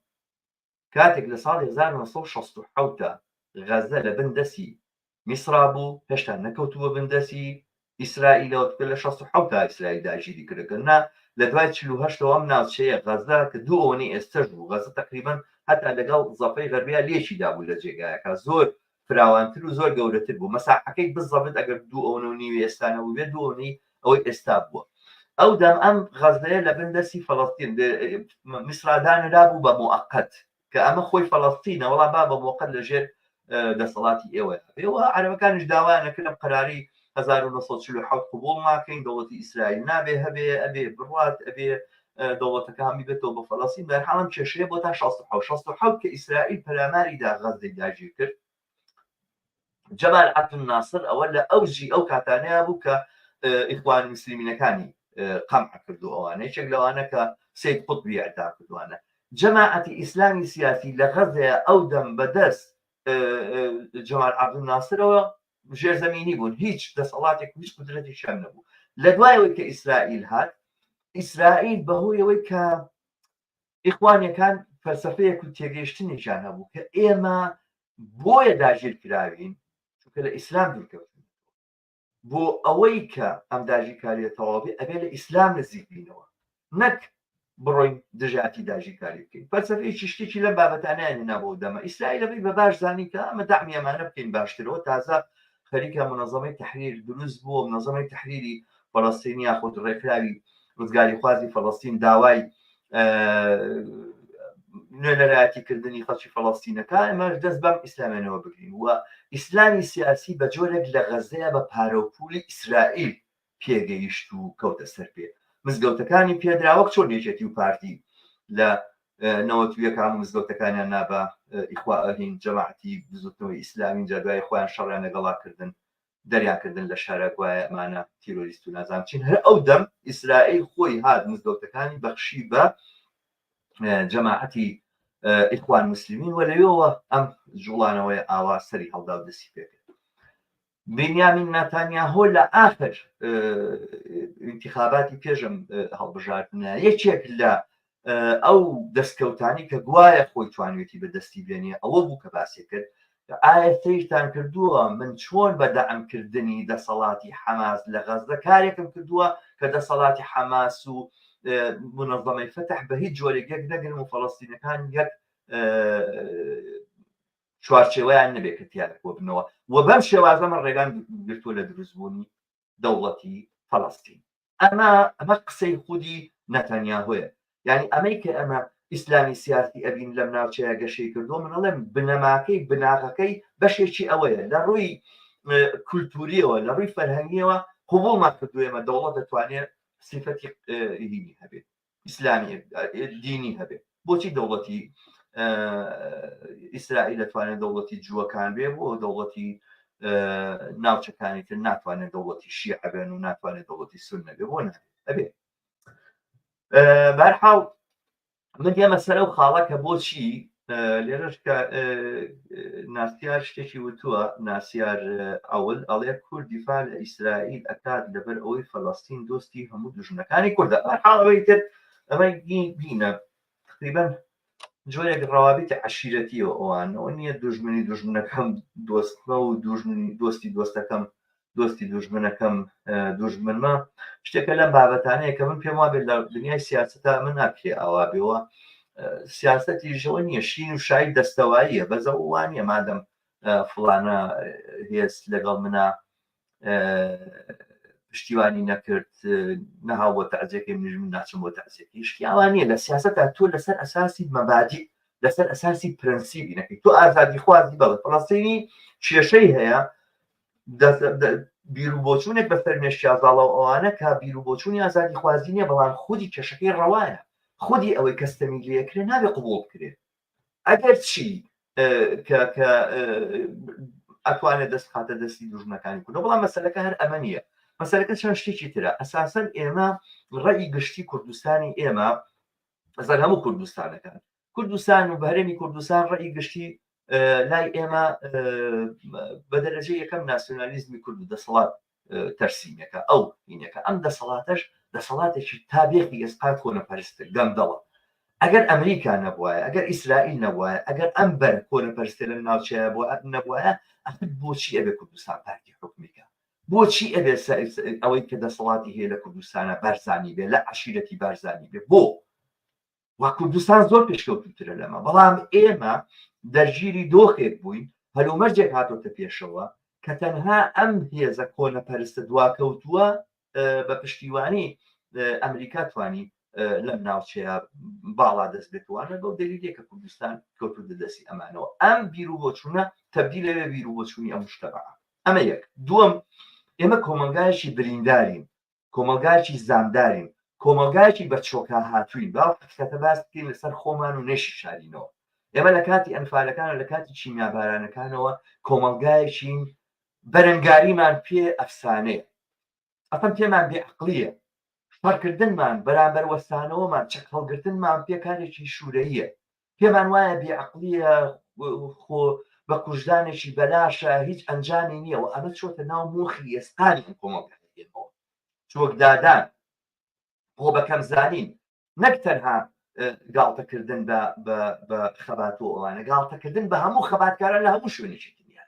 لە هەر جێگایکی دنیای خەڵک دەست باتە چەک و داوای خۆیتاوانە گاڵتەی پێکەین بۆ لەبەرەوەی کۆمەلگای خۆمان لەو توانایە بێبەری کراوە و لە ڕێڕەوی ئەم خەباتەیە تێکشکێنراوە بە چۆکە هێنراوە ئەمە حقیقەتی ئەم کۆمەلگای ئێمە کە ئاڵوگۆڕ ڕەنگەش هەماڵ خەڵک ناومێد بووە ئەمەنی ئەمەنەی چەکی هەڵگرتووە و شەڕی کردو و شەڕی ئەیلول و دوای شەڕێکی تر بە دوایە و دوای دیسانەوە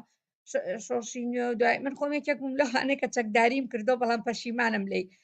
هۆیەکەی ئەوەیە چونکە تۆ ئەنجام نابینی تۆ ئەکەویتەوە دیسانەوە چیتەوە ناو عینەن دائیرە و ئەبیتەوە کۆمەڵی خەڵکت بۆ ئەهێنە لەسەر بابەی ئەمریکی و هەر ئەو سیاسەتە ئەمریکیە نێودەوڵەتیە و سەرمایەداریانەیە بەسەر تا ئەسەپێنرێ بە زۆر و ئەمانەی تر وەختی ئەزانی ئەکەویتە ناو پرسیارە وڵێ ئەی من ئەم هەموو چەکەم هەڵگر بۆ چی بووکەواتەوە ئەم هەموو ڕەفیق و هاوڕێم شەهید بوون بۆچی شەهید بوون ئیتر بۆیە تووشی ناومێدیەگەبی لە چەکداری و لە هەڵگرتنی چەک ئەگەینا خودی ئێستا با بڵێن لە شوێنێکی وەکو غەزە یعنی من زۆر خۆشحاڵە بووم ئەگەر ئەو هێزە لە باتی حەماس هێزێکی چەپی ڕادیکالی زۆر پێشکەوت و خواز بووە لەوێ دیفاعی لە خەڵکی کردە بەسکا کە تۆ لە بەرامبەر ئیسرائیلێکی یەمینێکی یەهودی متەتەڕف بەرامبەری چی دروست ئەبێت یعنی ڕێک عکسەکەی ئەڵێ ئەوە قانونێکی فیزیائیە لكل فعل رد فعل بەداخۆم بە کوردی نایزانم يساوي في المقدار وعاكس في الاتجاه ڕێک بەرامبەر یەهودێکی متەتەڕف چی دروست دەبێ هێزێکی ئیسلامی دروست دەبێ بەڵام لە کۆتایی ئەیلەوە ئەمانە بەرگری لەو خەڵکەکەن ئەو خەڵکە ساڵەهایە لە غەزە لە سجنەیکان بچووکترین مافی ئینسانیان نییە ڕۆژانە یعنی وەکو حەشەرات سەیر ئەکرێن نە خواردنیان بۆ ئەچێ نە ئاویان بۆ ئەچێ نە ژیانیان هەیە نە ئیشیان هێ نە کار و کەسابەتیان یعنی ئەو ریپۆرتاجان نبینی ئەو مناڵانەی غەزە چۆن ئەژین جەرگت ژانەکە باشە هەر حەماس تاقە هێزێکی دیفاعیان لێ بکە من بڵێم نەی دەستخۆشییان لێ نەکەم لەبەرەوەی ئیسلامی توندڕەون لەبەرەوەی نازام چین تاکەت من با ئەمڕۆ ئەم هێزەی کە ئاوا داگیرکەرە و ئاوا زوڵم لەو هەموو خەڵکاکە بە هەر هێزێک بێ بە هەر شتێک بێت ئەی لەوە تۆ لە گەڕێکێکا بیت کەس نەبێ دیفاع لێ بکە ئیلا یەکێک نەبێت شەقاوەی گەڕەکەکە بێ نایێنی دیفاع لێ بکە کە لە ژێر فشارێک و زوڵمێکی زۆرابی هەموو شتێکەکەی لەو کاتەیە بۆی نەجاتێ بێ لەو نائەونینە ئێمە پێویستمان بۆ نیە دیفاع لە حەماس بکەین چۆنە ئێمە دیفاعی لێ ناکەم من بن بەو معنایە نیە دیفاع لە حەماس کەم بەس من ئەڵێم هێزێکی تر نییە دیفاعیان لێ بکە یعنی تۆ ناکرێ بڵێ وەڵام مادام هێزێکی تر نییە ئەبێ ئەوانە خەڵک نەچێتە بەس ئەو خەڵکە ینی تۆ لە غەزایە بژیت و تەنها هێزێک هەبێ دیفاع لێ بکە حەماس بێ پێی ناڵێ نە من لێرەوە لە دەرەوە پێم خۆشە هێزێکی چەپ هەبێ و حەماس دەبێ بەڵام من لە دەرەوەم ئیسراحەتم مشکلەم نییە لەناو غەزایە ناژی ڕۆژانە معاناتم هەبێ هەرچ کەسێکی شەیتانیش بێ دیفاعم لێ بکە دەستخۆشی لێ بکەم ئەوەی باسەکە لەسەر مۆزوعی حەماس ئەوەی کە لەسەر مۆزوعی حەماس قساکات و ئەوانەڵێ حەماس ناڵێ حەماس دیفاعی لە خەڵکی غەزە کرد وڵێ حەماس بوو موسیبەت و بڵێن بەڵا بۆسە بۆ خەڵکی غەزە گەر حەماس نەبووە ئیسرائیل خەڵکی غەزەی ناکوش اینجا دێن دانیشن باسەکەن بەشێک ئاوایە حتا ئاوا معادلەکە ئەوەی لێ دێ هەموو ئەوەی ئێستا ئیسرائیل لە غەزەیە ئەیکا هەمووی خەتای حەماسە بۆ ئەیانزانیە ئیسرائیل واکە وەکو ئەوەی کە ئیسرائیل ئەیکا بەڵای خوا بێ کە تۆ مەجبوری هەر بڵێ ئەشهەدو ما بالله تەواوە هیچ اعتراض با لە هینی نییە لە کاری خوا نییە بەڵام اعتراض لەوە بگرین کا بێتە بۆ کاری ئەمە کە ئەویش حەماسە یەکی وەکو ئەوەی کە کوشتارێکە ئیسرائیلی کاتۆ ئەمانە شیشی زۆر ئاساییە طبیعی چۆن باران نەبارێ ئەوەش دەتوانێت بۆمبی ئیسرائیل ببارێت کێشەیەکی تیانیەوە کەس نییە پەنجە بە بۆمبەکانانێت و بە ئێمەوەی نشتێکە ئەترە بێ وابێ بەڵام ئەوەی کە هاتووە بۆتە بۆ کاری ئەوە ئیسرائیلە ئەمە بە جۆرە لە جۆرەکان عقلیەت و تەسەور و لێکدانەوەی خەڵکێکە کە هیچیان لە تاریخ نەبیست و هیچیان لە تاریخ نەبینیەوە سەرەن تۆ ئەگەر بەم حسابە وای کەوابوو ڤێتنامیش نابووە مواجهەی ئەمریکای کردا بۆ نازانی ئەمریکا ناپاڵمی هەیە و چی هەیە و چۆنی هەیە و ئەوانەوە توانێت وڵاتەکە دوێرانکە ئەوە جەزایی لە بەرامبەر فەڕەنسا میلیۆنە شەهیدی نەدایە ئەوانە ڕەشپێستەکانی ئەفریقا سەریان دابنەوانە آخر نظامی پریتۆریا هەموو سەرمایه‌داری دنیا پشتیوانی لێکرد بە تاچەر و بە هەموو ڕێگان و بە هەمویانەوە لە پشتیەوە وەستا بوونەوەوانە تۆ ئەچی بەگەشت ئەوەیە تۆ ڕەشپێستێکی پێپەتی کارگەرێکی نەکبەتی لە سویتۆی جنوبی ئەفریقیا چۆنی ئەماناکەی یعنی بەڕاستی بەم معنایە و بەم مقیاسە هەبوو بە گژاتچوونەوەیەکی ئەم جۆرە دڕندانەوە ئەم جۆرە دەسەڵاتدارانە بە خەون و خەیاڵێک بە تاوانێک لە قەڵەمەتێ یعنی ئەتوانی لەسەر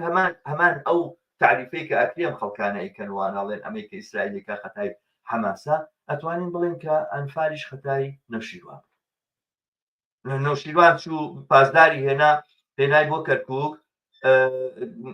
نەوتەکەی کەرکووکی بردومان کردوانە ئەنفال لە دوایەوە دەستی دەکرد چینابارانی هەڵەبجە خەتای یەکێتی بوو یەشێتی هەر پاسداری بەم جۆرە تاوانکاری ئەسڵی لە هەموو تاوانێکە شوویتەوە ئەمە ئەو ناڕاستیە نالەباریەیە کە ئێمە وەرمەنگرتووە بەڵام بە بڕوای من ئەوەی کە کەوتۆتە پشتی ئەمەوە زۆرتر هەستێکی نالەبار و ناڕەحەتی خەڵکی کوردستانە بەوەی ئەیلەوە هێزیی کە هەیە لە بەرامبەر هێزی دڕندەیە وەستاوە تۆ چەقەڵەگرێ و ناترسێ منیش ئەترسم منیش بە چۆکە هاتوو منیش مەجبور بووم ببم بە بندستی پارتی وێچێتی لە کوردستانە لەبەرەوە باشترین شدەوەی کە من ڕقم لەم جۆرە تەجروبە و ئەزمونە بێ وە ڕقم لەوە بێ کە خەڵک لە پێناوی مافەکانی خۆیانە هین بکەن ئەمە لە کوردستان و هەرێمی کوردستان لە ئێرانە بە بڕوای من بەشێک لەوانەی کە لە ناسیۆنالیستی کوردن لە ئێران لە تەنیش کوڕەکەی شا وەستاون ڕاستیستن بەشێکن ئەخر شتا بنەماڵی شا ئەساسەن ئایدۆلۆژیای بنەماڵیش ئایدۆلۆژیایکی نازیە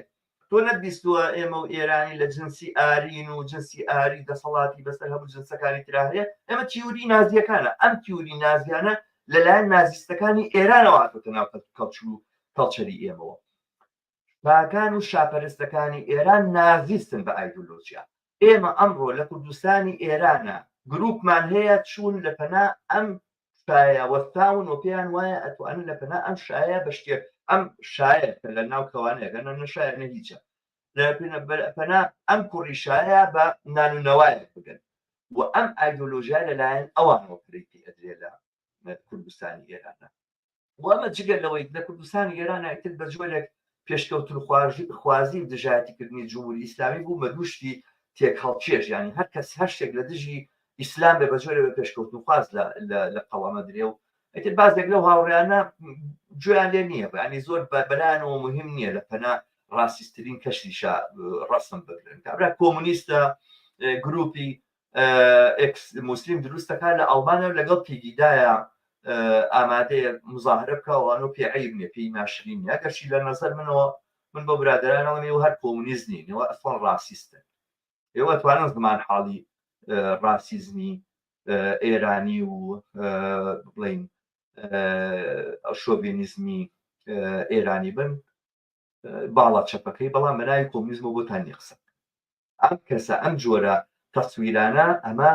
لە دەرەوەی هەموو شتێکە کە ناوی کۆمونیزم چەپێ بەنسبەت تورکیاش و بەنسبەت ڕۆژاواشەوە حقەتەکەی ئەوەیە دۆخێکی نالەبارمان هەیە ئێمە لەم ناوچەیە دۆخە نالەبارەکە ئەوەیە کە ئەمەی کە دوژمنی تۆیە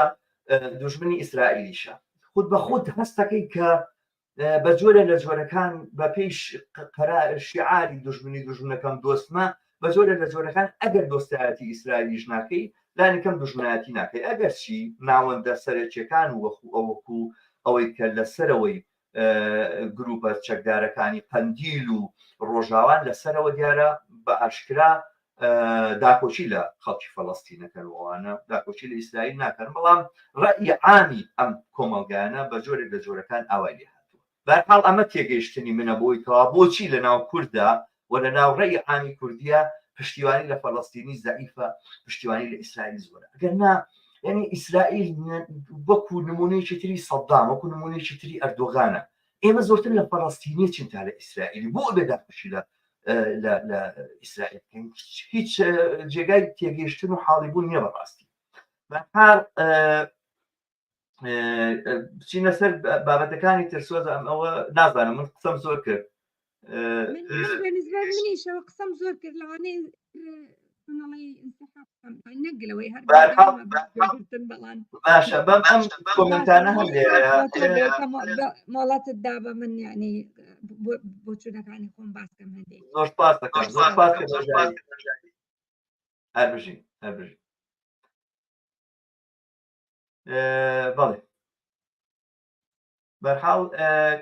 کۆمنتێکی تر لە هاوڕێدارە عەلیەوە هاتووەڵێ لە ڕۆژهەڵاتی ناوەڕاستدا 4 هێز هەیە لەسەر بنەمای دینی دروست بۆ ئیسرائیل و ئێران و تورکیا و سعودیە وەکو کورد نەیتوانی و هیچ هاوپەیمانیەک دروست بکات لەگەڵ هیچ لایەکیان چونکە لە ڕاستیدا لە نێو سیاسەتی جیهانیدا شتێک نییە بە ناوی کورد پیک هەیە یەنک هەیە پەدەک هەیە یەنک هەیە و نک هەیە هەتا دوایی تەنانەت کورد خۆی ساغ نەکردوەوە کە چ مەزەبێکیشە لە ئیسلام بەرحاڵ ئەوە بەشێکیەوە ڕاستەکە زۆرتر نازانم لە هیچ شوێنێکی تری شتێکە بە ناوی عەرەب یا شتێکە بە ناوی تورک بەرحاڵ تورک و عەرەب و فارس و هەر لایەنێکیش هەر گروپێکی تریش هەر کۆمەلگایەکی تریش بۆ چوونی جۆر بە جۆری تیاە بەڵام ڕاستە زۆرتر ئێمە نوێنەرە سیاسیەکان و ئەوانەی کە خۆیان بە نوێنەری سیاسی ئەم کۆمەلگایە زان زۆرتر حسابیان بۆ ئەکرێ یاخود باس دەکرێن یاخود حسابیان لەسەرەکرێ یاخود بەکرێ ئەژیرێن لەلایەن دەوڵەتەکان و هێزەکانی ناوچەکە و دنیاوە لە ناوەکو خەڵکی کوردستان و خەڵکی کورد حسابێکی ئەو تۆ بۆ خەڵکی کوردستانەوە کورد ناکرێت ئەڵێ لایەنە ئینسانیەکەی نەبێت کاگناسیار ئەڵێ لایەنە ئینسانیەکەی نەبێت فەڵەستین چوکترین بەهای نییە بوو بەرحاڵ بە هەردوو لایەنە ئینسانیەکەیەکە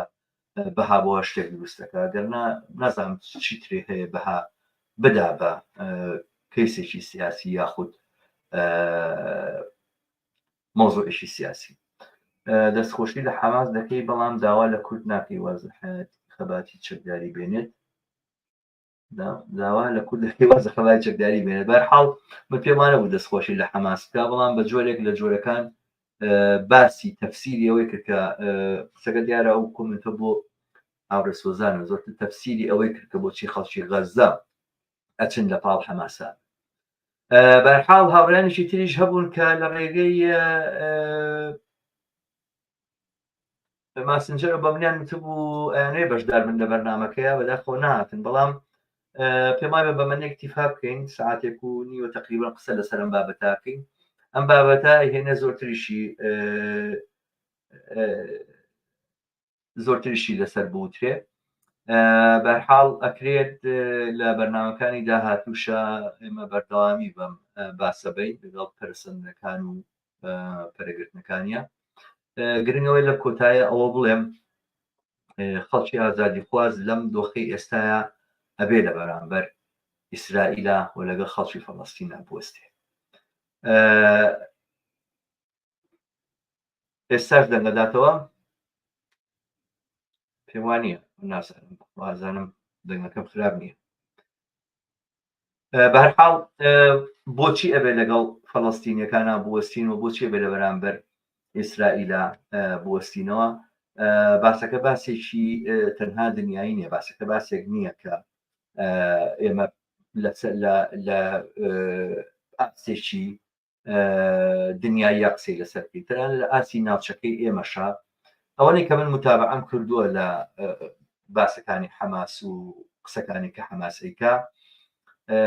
زۆر نیگەرانن یاخود لانی کەم بڵێم دڵخۆش نین بۆی کەوا جوڵانەوەیکی جیهانی بۆ پشتیوانیکردن لە فەڵەستینیەکان هاتووە. ئیسلامی سیاسی کۆنەپەرستەکانی ئەم ناوچەیە ئێران و هەموو ئەوانەی کە باز لە شەڕی بینی ئیسلام و غێری ئیسلامەکەن بەرژەوەندیان نییە کە ئەم شەڕە ببێ بە شەڕی ئازادی خوازی وە کۆنەپەرستی. لەم شەڕێ ئەوانە دۆڕێ و هەر بەو حسابە و بۆ باسش پشتیوانیکردنی ئەم جوڵانەوەی بەهێزکردنی ئەم جوڵانەوەیە لە ڕاستیە باشترین چەکێکە بۆ بەرەنگاربوونەوەی کۆنەپەرستی نەک دیفاعکردن لە ئیسرائیل. چونکە هەر کەسێک لە ڕابردووشان کاری کردبێ ئێستا بۆی معلوم بووە داکۆشیکردن لە ئیسرائیل داکۆشیکردنە لە کۆنەپەرستی و برەودانە بەو دۆخی کە ئیسلامی سیاسی تایە چەکەرەی کردووە تایە هێزی کردووە. ئەگەر بەڕاستی بە دروستی ئەمانەیە کۆنەپەرستی لە ناوچەی ئێمەیە لە کوردستانی ئێمەیە لە تەواوی خۆرهەڵاتی ناوەڕاستە بێپایە ببێ و بەرەو پاش بگەڕێتەوە و تێک بشکێنرێ،